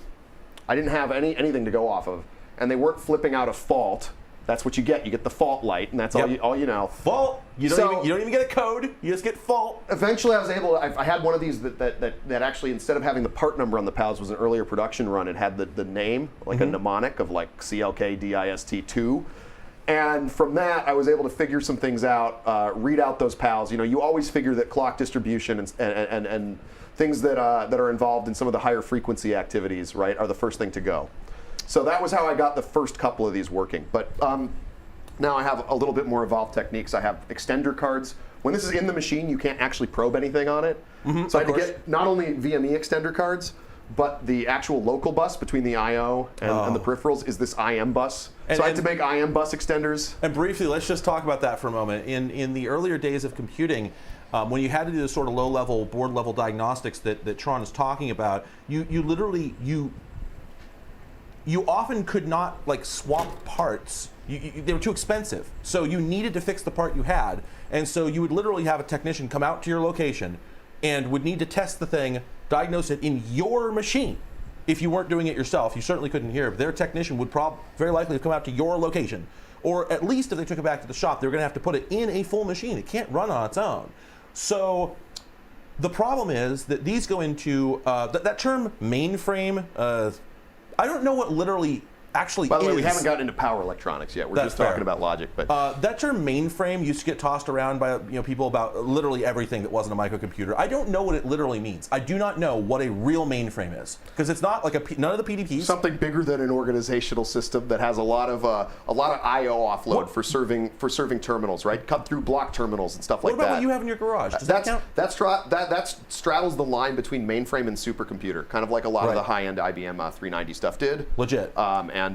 Yeah, so that thing's actually kind of cool because, you know, I got like one shoe in one foot in each whatever. Yeah. So, but the thing about those is the term mainframe went on to be used for lots of stuff. The camera you're looking at right now has what is referred to as a mainframe design in some circles, where if I take the panel off the side of it, I'll find cards, card. But this is not like your PC, where you've got expansion cards. Instead, the machine has no intelligence built into the chassis itself. You have what's called a motherboard, but not like the motherboards we have now, where they have lots of stuff on them. The motherboard literally just has bus lines. And then you plug in cards. One has an image processor module. One has an HDMI encoder. One has a color processor. So every distinct part of the machine, even though they all work together, they're all separate cards, and for much the same reason that you need to be able to diagnose and replace them separately. Well, if you need to diagnose it, you can't do it if they're all plugged in together. They're all smashed right in there. So you get an extender card, which is simply a card that goes in the slot and just has traces that come out, so you can plug in the board hanging out of the machine, so you can get to it. And that's but one of many tools that we find ourselves making for stuff like this, right? Because you have people making disk emulators, you have extender cards, you have. They're the first things to go in the trash. There's also software tools. I write routinely plugins for my logic analyzer that use knowledge of the system to assemble the state into something that has mnemonics that is much more readable, right? Mm-hmm. You find yourself reverse engineering systems in real time, and you build tools to aid in that. Yeah. And what's remarkable is how quickly you get into it the moment you step off the beaten path. Yeah. As soon as you step off the beaten path, you're coming up with your own solutions for things. It's just like, well, shit. Because the thing is, if you're messing with an old Mac, there are people on forums who are ready to spoon feed you all the, and I'm not, again, Well, I'm not trying to be and the belittling documentation, they made enough of them that the service docs have leaked. They're all in like out there. Somebody knows the answer. With this, no one does. Well, you do. Yeah. It's you and like a few dozen other people, I would guess. Yeah, it's a thing. Yeah. So show me that. Yeah. Show me that again. We do need to. We will need to move on shortly here to get to the actually demoing what we were going to demo. Yeah, I'm gonna illustrate a little point here. Gravis, what do you think? I showed you those two boards, and those two boards are pretty much analogous to this board in terms of logical equivalency class, wouldn't you say? Well, then this has graphics. So this is about that has onboard graphics. The IO has the 1-bit, and I'm intentionally leaving the graphics board for last because we're going to talk about that. Yeah. But I want this to be a fair comparison. This is right, definitely. And I mean, you can see that each one of these boards is about 4 times larger than this, and there's 2 of them, 8 times, plus they're packed quite a bit more dense. I think it's charitable to say that it's about 10 times, 10 times the amount of failure points, right? When we say these are not real numbers, but I just want to illustrate something. Every single one of those has to work. So let's grab our handy dandy Swiss Micros DM42 calculator. With the titanium chassis? I think it's like something like that. It's the Gorilla Glass display. The dorkiest calculator in the world. And let's say, we're going to just make up numbers here, but I want to illustrate a point. This is envelope math. Let's say that each one of these parts in here has or each failure point, maybe it's a traces, however we want to do this, but let's say that it has a 99.5% annualized reliability rate, or a 0.5% failure rate for each of those parts. So every year, 0.5% are going to die? Right. Let's just do a little basic illustration. So 0.995, and let's just say that this board has 30 parts. It doesn't, but we're just illustrating a point here, right? Let's get in tight on this calculator. So 0.995 and then 30, okay? And let's do the math on that. So there's an 86% chance in any given year that this board is going to survive with those parameters. Okay. And we said that, what did we say? We said that this is like 10 times as much crap. Right. And let's just say that the parts are the same failure rate. They're not, because that has way more pals. Those pals are horrible compared to fixed logic. And this is all lasted the test of time before they used it. This has 5 pals. That has like 80 on one board. Right. And those are actually the biggest driver in the failure rates that I've experienced, next to the DRAM, which is also way more. So 10, I think, is actually very, very charitable. I think 10 is. I think it's more like 20 or 30 times the failure surface. But let's just go with this, or we could shmoo the probability of failure for each part. But we're not going to do that. So 0.995, and then let's say 300, because we use 30 as our kind of failure count, or failure point constant in the other one. Did I do that right? You tell me, bud. I don't know what you're doing on that thing. 0.995, 300. You're riding Let's this do hog. it again. 22% chance of going through the year unscathed. Which of course, that sounds outrageous. Like, how could anybody? Vacuum tube-based computers, and I think early transistor computers had failure rates like that. People were popping out components and replacing them daily. You had full-time service teams, right? So this is an improvement on 30 years prior. Yeah, but at least the schematics will fit in in something that you can read while you're on the shitter or something. Unfortunately, you have to. Oh, and I'm sorry. You know what? I'm sorry. Somebody is asking what that is. Camera 2, can we get him over here on the Anycast real quick? I haven't had a chance to talk about this in the video yet, but that is the Sony Anycast. This is not the thing that I had in the video. The thing I had in the video, well, it's over here behind me. It's much smaller. That guy there is a 4-input video switcher processor that sucks, and I was almost going to use it for this stream, and I'm really glad that I didn't. And I wish you had, because maybe we'd be able to show the output of my thing. Well, wait. hang on. Yeah, so we did have a technical difficulty that we have not dealt with yet, and we're now going to have to. Because what we're about to talk about next is the graphics, right? The giraffics. The graphics, and hang on, we can't start yet because we don't have a graphics output. So what we have here, this is not the graphics, this is the local console.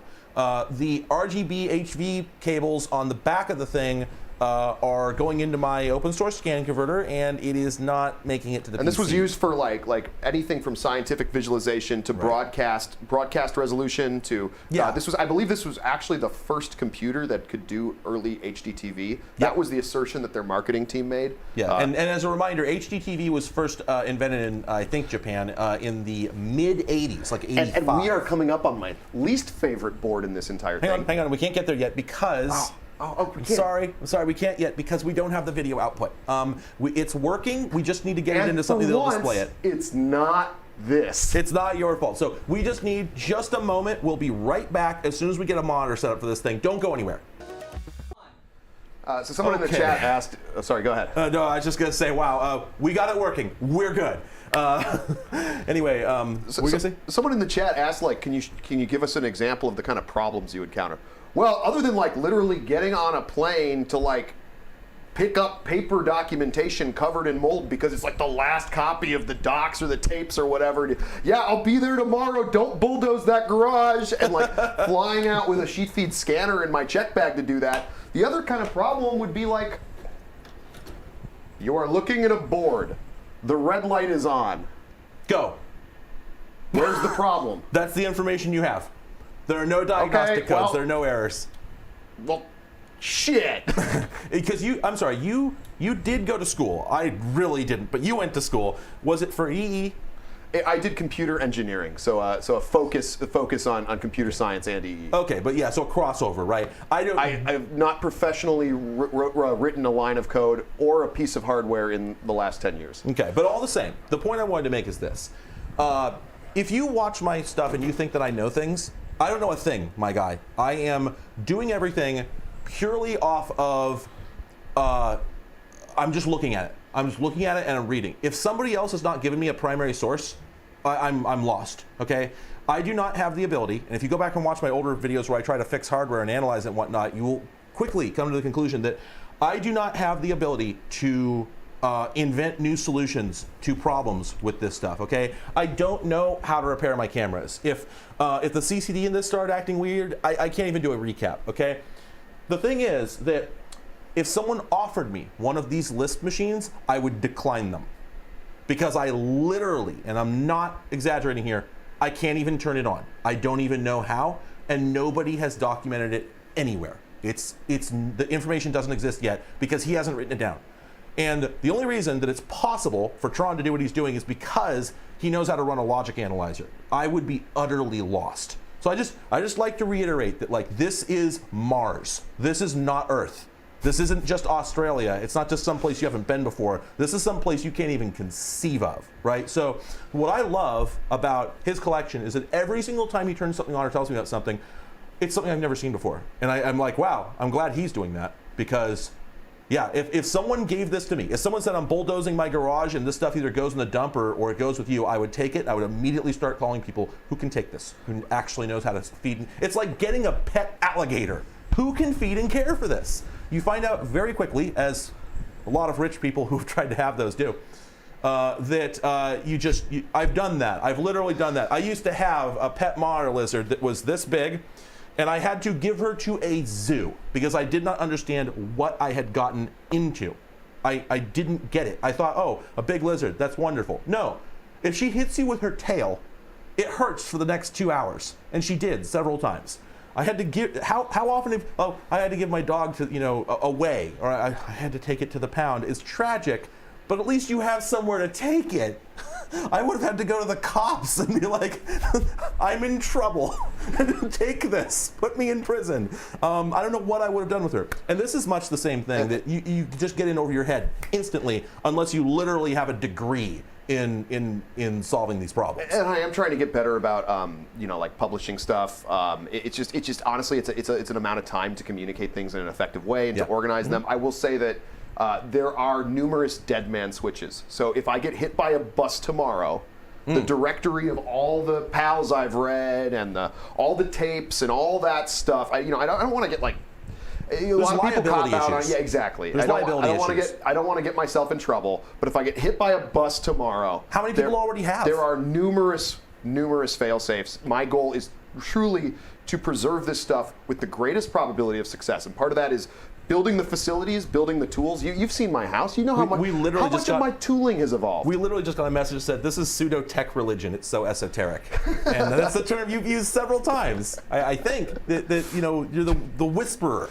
You have to go mumble to these. But yeah, there is a little bit of like, please don't die on me today. I have to do a demo. We took one of these to LCM for an exhibit a few years ago, and I get it in there, and the photon, which I'll talk about in a second, decides to just go, I'm having a bad day. So there's that, and it is my goal to make sure that this stuff lives on, and I have a fairly exhaustive collection of stuff organized in a way that if I got hit by a bus, the stuff would still go. Strengthen numbers kind of thing. So I think at this point we could talk about the most impressive trick this dog can do.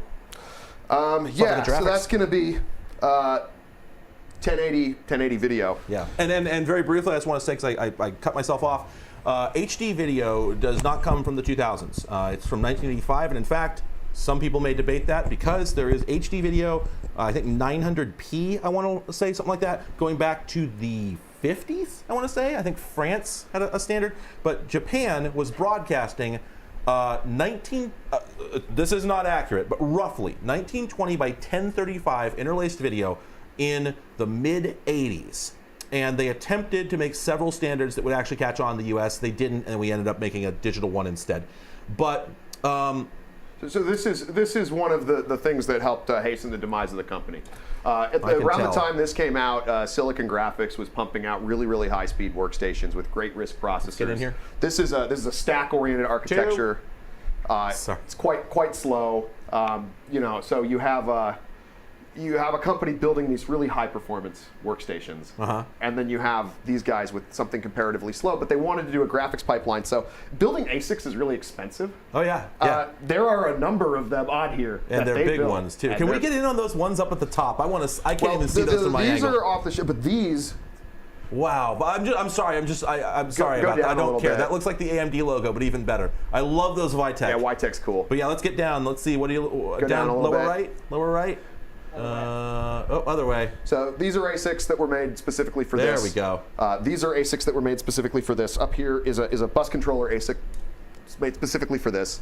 And the greatest thing about this is not only does it have a crap ton of really dense zigzag inline pin memory on it for the frame buffer, but it has a bunch of ASICs, a bunch of PALs, and it has a programmable PLL for generating all these frequencies. Oh no. So it has a bunch of mixed signal crap. No. A bunch of RAM DACs. There's trimmers in here. Because this is a mixed analog digital board. Yeah, it's a mixed signal board. Bad. You don't want that. So that's an error message. And I mean, just look at the back of that thing. I mean, it's just these are gnarly. And look at that flapping in the wind. Yeah. Oh no. Yeah. Oh, there's so much going on. So when it works, it's a happy day. Yeah. Actually, you can see I've written in mechanical pencil "OK" on a number of the ASICs. That's the opposite of NFG. Yes.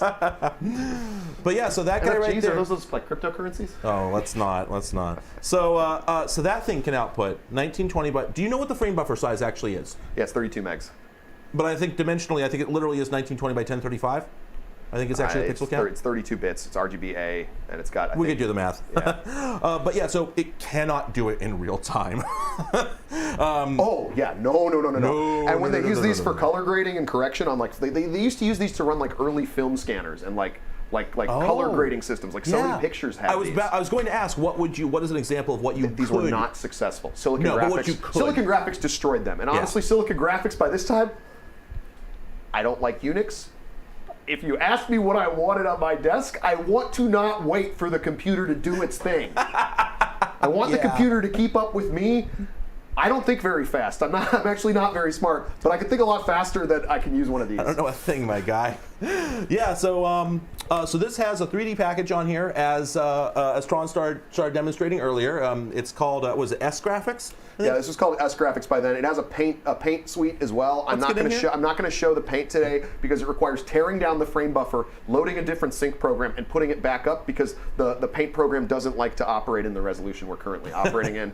I'm going to kind of count my blessings on that. But we have, let's just very briefly, let's just tour the interface here. So we have a, this is considerably post Xerox, so it is a full GUI, but it does not work like anything you've used before. Using this thing took, I spent probably, played with this for a bit. I spent, I think, probably 2 hours. Yeah, that was a fun night. I slowly learned how it worked, but for instance, so we've got these menus, there we go, we got these menus over here, right? Can we come over to the right a little bit? Boop, boop, boop, boop, boop, boop. There we go. So we've got these menus over here, right? And don't I recall correctly that those have different functions depending on whether you left, middle, or right click on them? Yeah. So if you left click, and you can see little clues down here. Yeah, let's come down to the bottom. Let's see that status bar. Mark on mark. I mean, you mouse over stuff. Yeah, so we've got this down here, and as you roll over stuff, it gives you full context, tell you what everything is going to do, and then it says like L, M, and R to tell you what each of the buttons does. And then of course you've got the that's a command line interface down there, right? Yeah, you can give it stuff. And as I recall, let's go 3 for a second. As I recall correctly on this system, there's sort of a, how to put this, it's not like on Linux or on Windows where the CLI is this program you run that's reaching down. It's a REPL. Yeah, and so this is every program you're running, that CLI is letting you interact with the environment, which includes that program's capabilities. It's like having everything written in Python and having a Python interpreter in the bottom, except it's not bad. Right, and so when we're in this program, we could execute disk commands from that CLI. But you can also reach into any data structure. Right. Like these are all, again, expressed as S expressions. You can reach into those data structures. You can frob them. You might, let's say you were trying to build a walking animation. You could do that procedurally. In fact, there's an extension to this called Actor Script Animation System, derivative of what they used in Tron. When you go look at those scenes in Tron where like the solar sailor's moving down that line. They're not keyframing that. They're not keyframing it. No, they're you bust out your if you ever drew pictures on your TI-82 graphing calculator when you were bored in middle school with math. It's the same thing. So, so everything here, it's how to put it. Everything is what is the word I'm looking for? It's not even enough to say that there's hooks.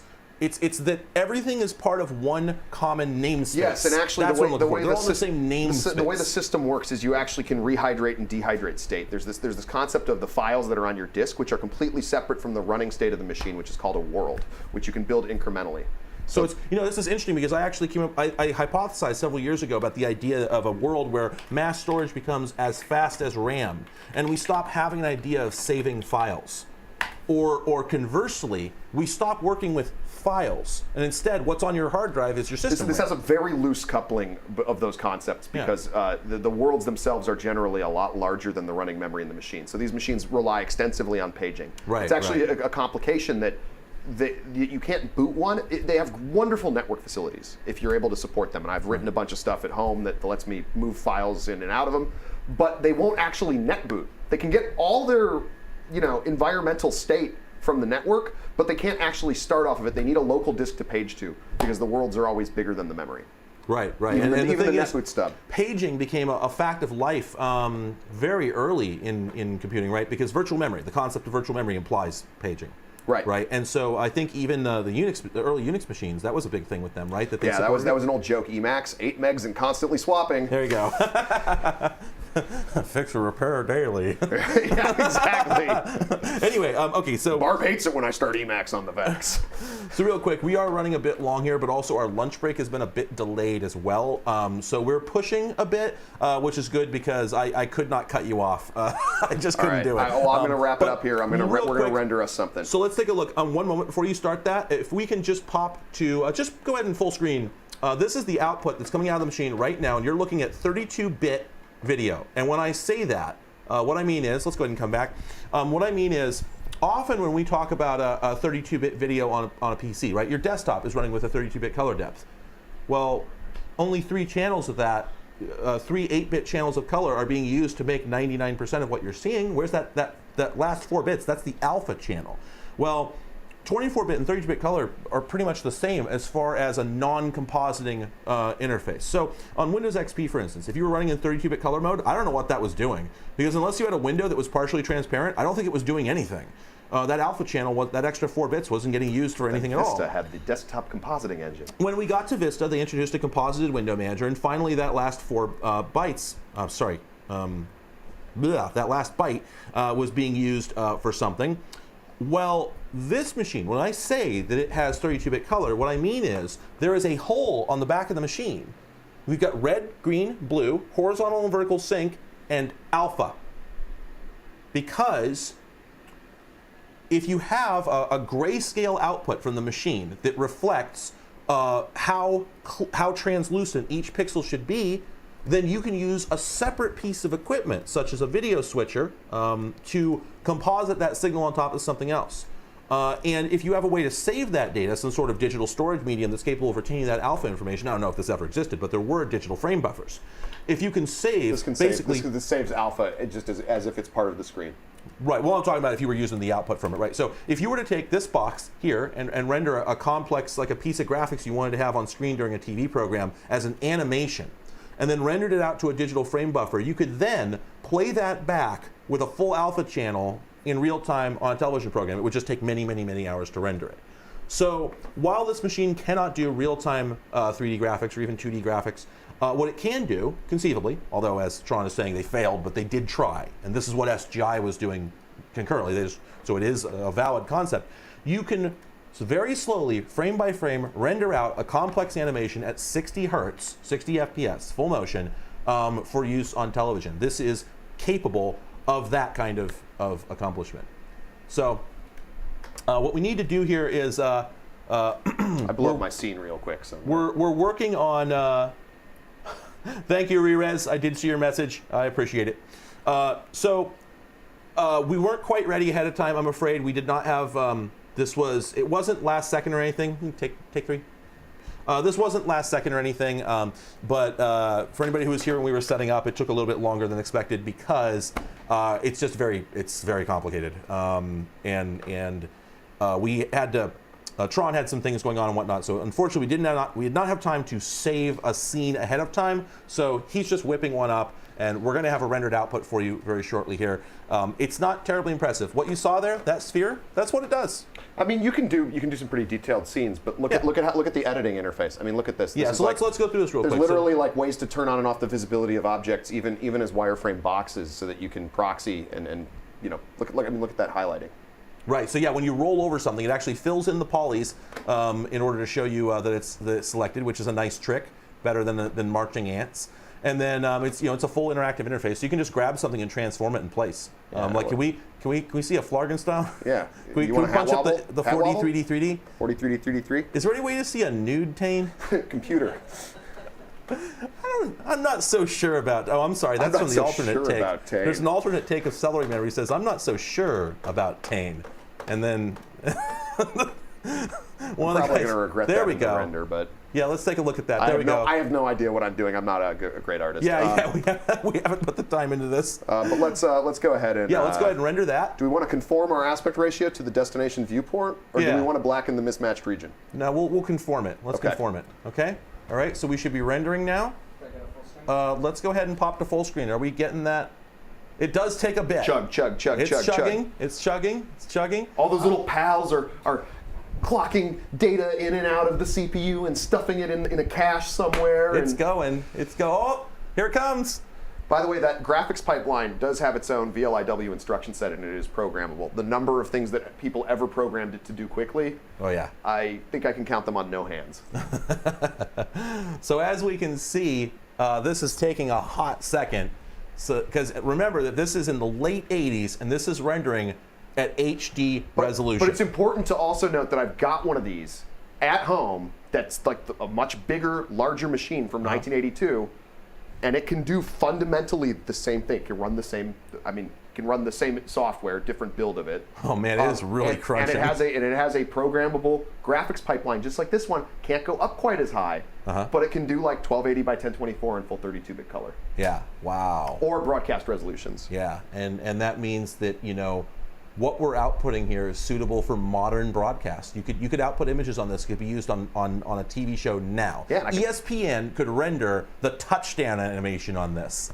You know, just very, very slowly. Wow, that sure was at taking home, its I can time. save them to a file share, and I can play them back, you know, at full speed. I'm sorry, James B. I think you may have joined late. They asked, what board is this running on? Completely custom. Completely custom.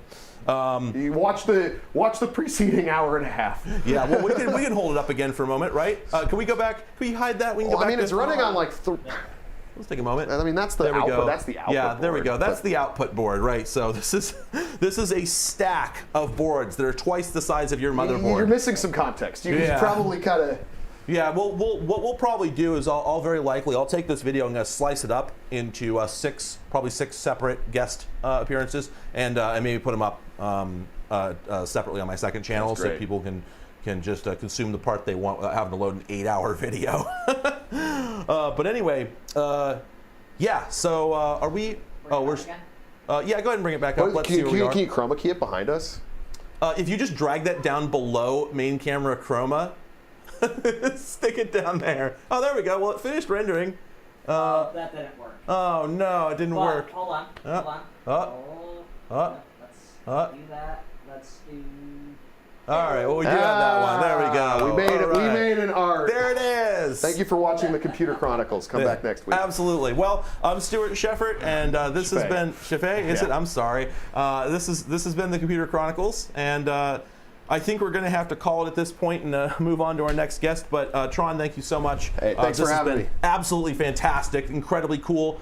Even if we didn't prep for it, hopefully, if people are interested in this, if they want to see more shows like this, we've talked before about how you've done your own videos a couple times, not many. They're not But they were still better than most people could accomplish by far. I was pretty impressed. But we've talked about collaborating, and it's just difficult because the stuff is so big.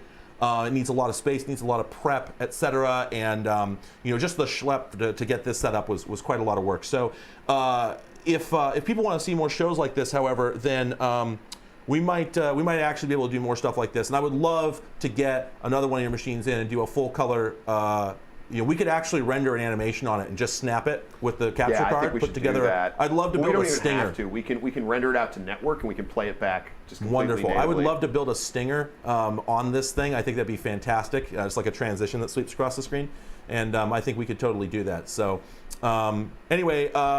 Yeah, I think we were on for over 2 hours for your segment. I think might be the case, but I kind of figured that might happen. So I hope everyone has had a good time so far. We are far from done. I will admit that you're the tent pole for this show, so we're not going to have any more huge computers on after this, but we are going to hang out and have a good time. We've got some more neat gadgets coming on. We're just going to change flavors a little bit after this. So now I do have to say real quick that our lunch is not getting delivered at the time it was supposed to be. So our schedule's going to get a little weird here.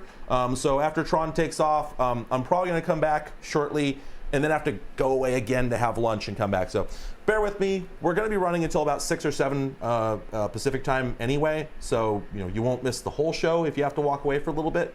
But hopefully I'll see most of you back here in 15 minutes or so after we have our next guest ready. So thank you so much. See you soon. All right, so our timing got a little messed up, and we are going to be having lunch soon, but it won't be arriving for a few more minutes. So I'm just going to do a little bit of housekeeping here. I have received some faxes. I've not had a chance to go through them yet. I don't know if they're good or clean or anything. So let's just look at a few here. And I'm sorry, I didn't have time to ask anybody to tell me whether they want their name withheld or anything. So I'm going to go ahead and withhold all of them just for safety. So I do have one here. Just you might know who's who. Henlo, please see attached image. I don't know if these are in order, but I do have one that just says, loving this format, fired up my fax machine just for this, hope to see more. I do as well. And then I've got another one, special message for CRD. Oh, outstanding. This is oh, I'm sorry, this is my gay VHS take. No, it's not, it's somebody else's, isn't it? Because that says LG. TV. Okay, yeah. Huh. Anyway, thank you for being a strong ally to the community and a kind soul. I'm doing my best. We'll see if it's good enough. We have a Mega Man here. We have a test Oh, here we go. We got a pretty filthy test card there. But actually, you know what? No, that came through all right. I'll give that one a good 8 out of 10, honestly. And then we got another one here. This is also a test. I'm not sure why you would use that image for it. Maybe it's a reference I'm not getting. I don't know what meme this was supposed to be. Unfortunately, it didn't come through so well. So all we have is this, which is probably a meme on its own. We got some trash there. I've got a message here from Dog. Oh, wait a minute. We got a little bit further. This can't be. I still don't know what meme this is. Congratulations on 100K subscribers. Thank you. We got, is that a star or some ears or something? I'm not sure. I'm sorry. This is from the person earlier who sent me the note jet. Sorry if my prior faxes came through a few times. It's okay. It's part and parcel. Was wondering what you think of the Canon Note Jet 486. Do you have one? Wait. It's okay. Don't worry. Oh, okay. Oh, geez. I'm sorry. I thought a breaker tripped. No. A light went out. Anyway, I'm sorry. I was wondering what you think of the Canon Note Jet 486. Do you have one, or would you be interested in covering one? I don't have one. I have the feeling they would all be broken. It's basically a little compact laptop with a built-in bubble jet printer, if I remember correctly, and they're all broken as far as I know. I just assume they're all broken. I don't know. I've never looked into it much, but I just figure they're either broken or you can't get the ink or something like that. I would be interested in covering one, I think, if it's working, but I have the feeling it would break by the time it even got to me. If you have one, let's talk. I don't remember who sent this, and I had a more complete copy of it that came through, but I lost it. I don't know. I kicked it over there. I'm not going to retrieve it, but you can all imagine what the rest of this picture looks like. And that looks like an orange cat to me. So he's trouble, but I still love him. We have what exactly do we have here? This is it just says greetings from 2022, and we've got a keep calm and IEEE member, but then we've got like some homework prompts down here at the bottom. I'm not sure what that's about. And then I see. Okay, see this one here is a joke. It says spitting straight facts. See, and he's spitting the facts. Anyway, yeah, I enjoy my content too. I also look forward to you seeing more in the future. We've got, that was some more anime, I'm pretty sure. And then, let's see, there's a couple faxes I went through already. Someone says, thanks to Sarah and Astrid for the fun information about phone systems. Yes, if you missed the beginning of this stream, their segment was absolutely fantastic. They completely nailed it. Not that I thought they were going to screw up, but I just, you never know. It's live television. We didn't have a script. We didn't rehearse any topics, nothing like that. So I didn't know what was going to happen. But instead, I was almost remiss to send them away. It was an absolutely thrilling experience. Congrats on 100K. Thank you very much.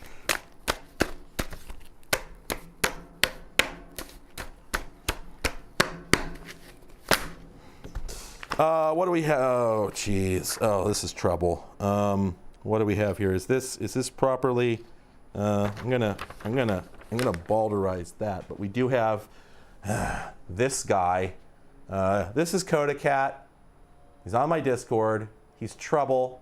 He's Bubsy. And nobody needs Bubsy. What could possibly go wrong? You could be here. Let's see. What else do we have? Oh. Oh, that's from Casey. Hi, Casey. It's a picture of, I believe that's part of the panel switch from the phone museum, I believe. So thank you so much for that.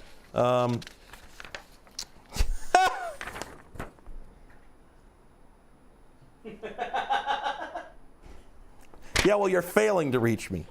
And then we have, this is too small to get on camera. We have a very small, hello from Northern Indiana. From Vince. Thank you, Vince. So yeah, I have been receiving your faxes. I only got one that I did not want to display. I'm sorry, it was a bit much.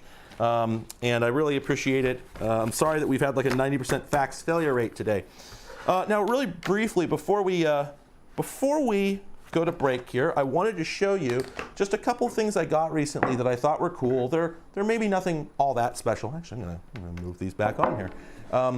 But I mentioned one of them earlier. Oh, that's really heavy. Oh, that's so much heavier than I intended. Oh. So this guy here is a Sears Communicator typewriter. And camera 2, can we get in here? So this is a Sears Communicator typewriter, and it comes in this beautiful case. Let me see if I can open this from over here. This is like a machined block of aluminum up here for some reason. It's complete overkill.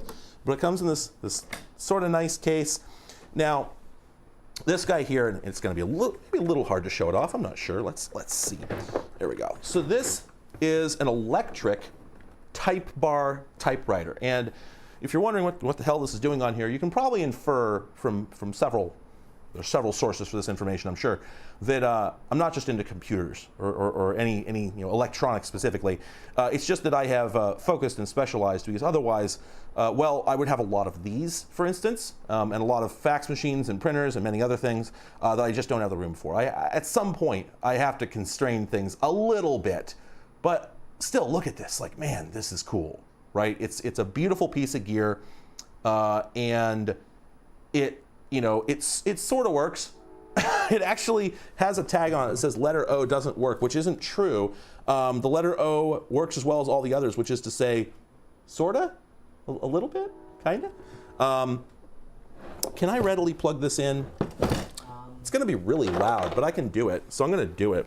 But the reason I'm talking about this is because earlier I mentioned that typewriters had some self-loading ribbons. And I can show you that. I've been dying to show this to someone ever since I got this thing.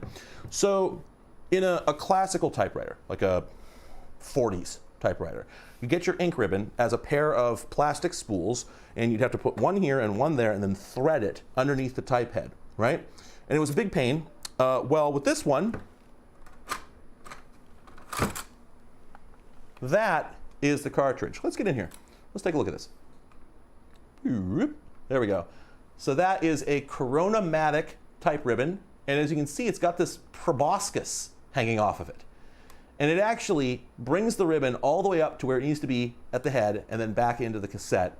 And I don't know if it's got two stacked spools or what, but watch this. Keep the camera right where it is.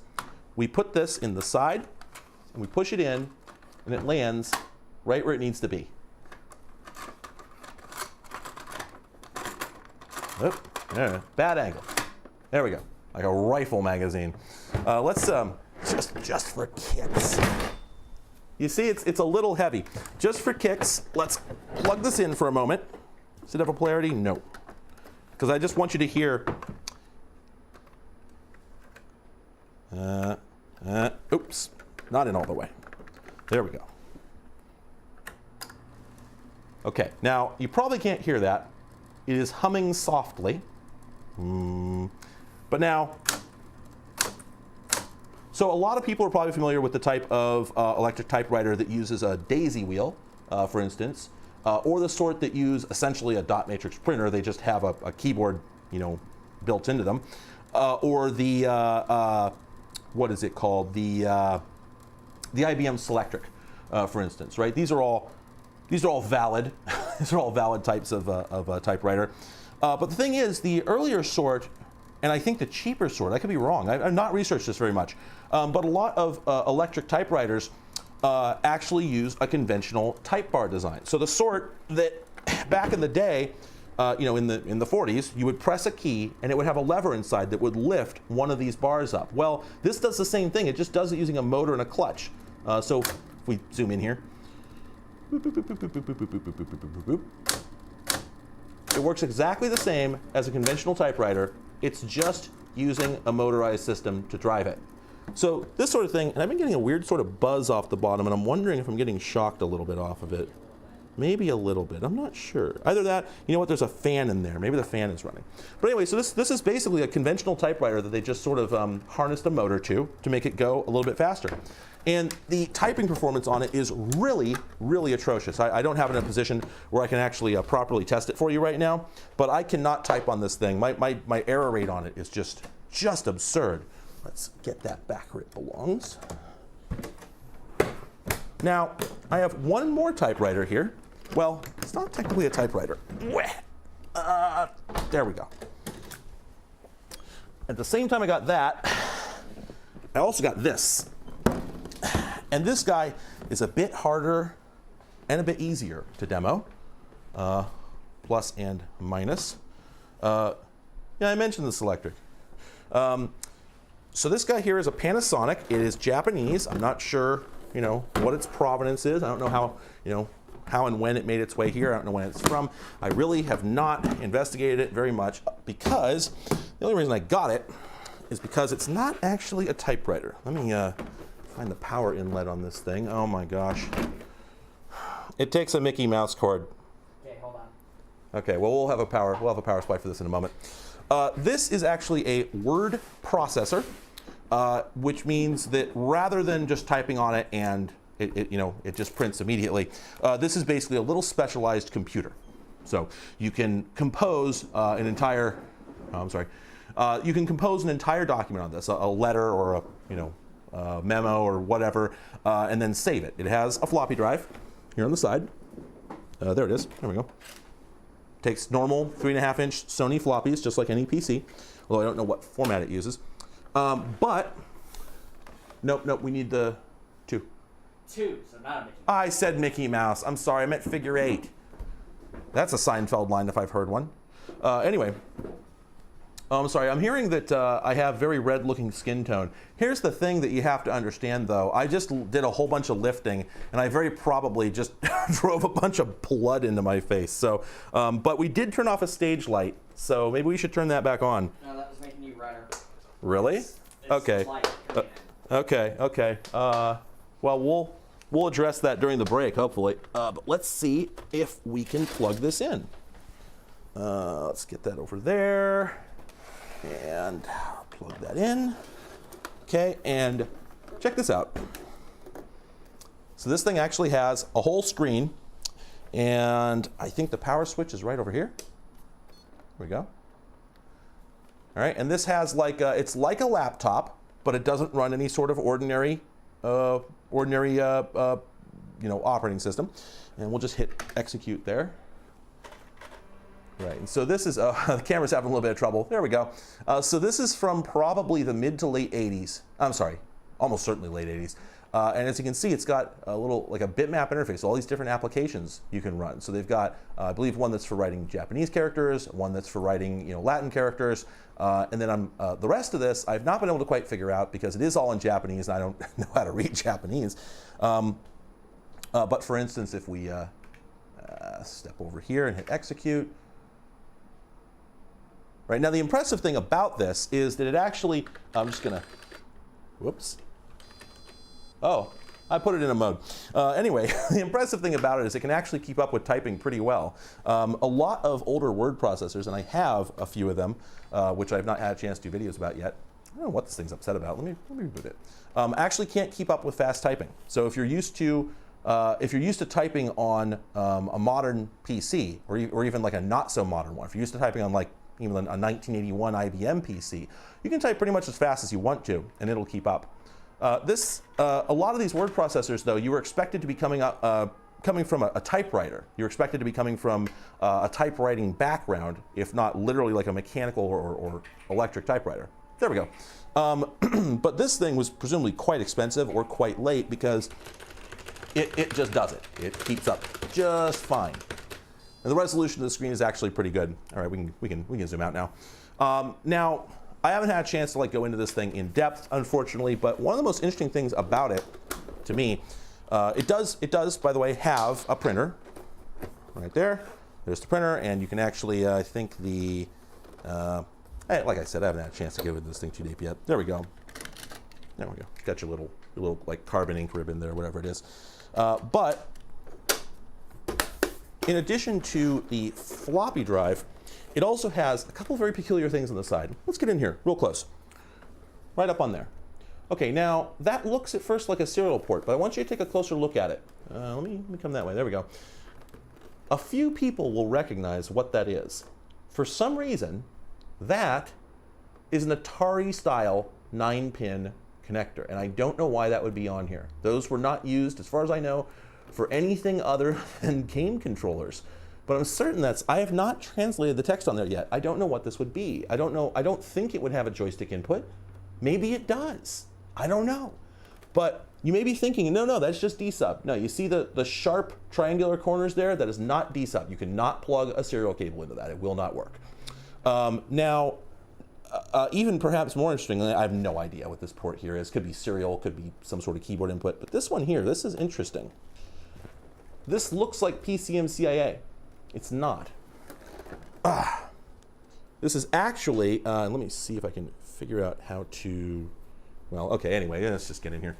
So this guy here is one of many types of ROM expansion card that was around in Japan. I want to say that PCMCIA did not become a thing until the early 90s. Don't quote me on that. I may be misremembering.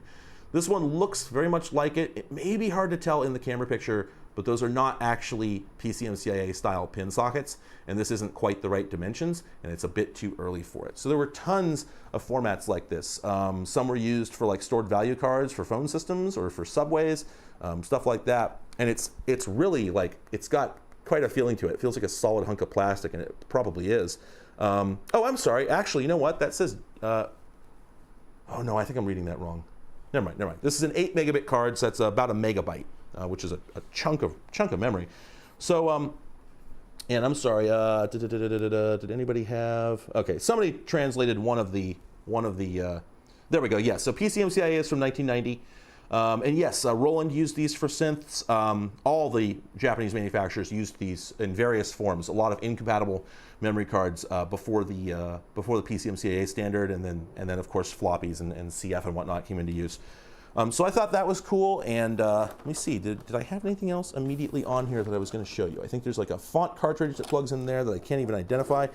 And maybe later, if I figure out how to get this thing on camera, maybe I'll have an opportunity to show you how nice it is to type on. Although unfortunately, I have not figured out how to actually print anything from it yet. So anyway, I just want to fill a little bit of time there because we're waiting for food to arrive. Do we know if food has arrived yet?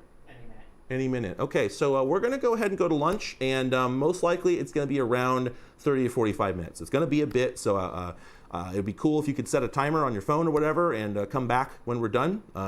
30 minutes at least is a safe bet, and we'll get our next guest on and we'll proceed from there. So I just want to say before we go real quick that this has been fantastic so far. I know a ton of people have been watching, and it's been great fun. It's going so much better than I expected. I had a whole bunch of verbiage written in case things were a total disaster, and I'm not going to have to use any of it, apparently. So I've been seeing chat periodically. I told you at the beginning of this I was not going to be able to watch chat. I know a lot of people were not here at the beginning, but you can tell, I think, why I've not been interacting with chat a lot. This is actual television. I'm making TV, the real thing. And it's what I always wanted to do. And I decided that for my special day, the birthday of my channel, that I'd make a TV program, something somewhere between Letterman and the Screensavers, and it's turning out to be everything I wanted it to be. So I'm so thrilled, and I'm glad everyone is here with me and apparently loving it. I guess I see someone saying, I hope we can see more like this eventually. Yeah, I'm going to have to go back and take a look. Anyone who wants to see more of this, I need you to leave a comment. Please leave a comment on the video, not just in chat. I think YouTube lets you do that, and if I get enough response, I may make this a regular thing. I would love to make this a regular thing. This has been a blast so far. We've got a few more hours after this, and like I said, this is sort of like my channel's birthday to me. I got it all the way from Tiny Babby to what it is, what the heck it is now, that people will just show up and watch whatever I do.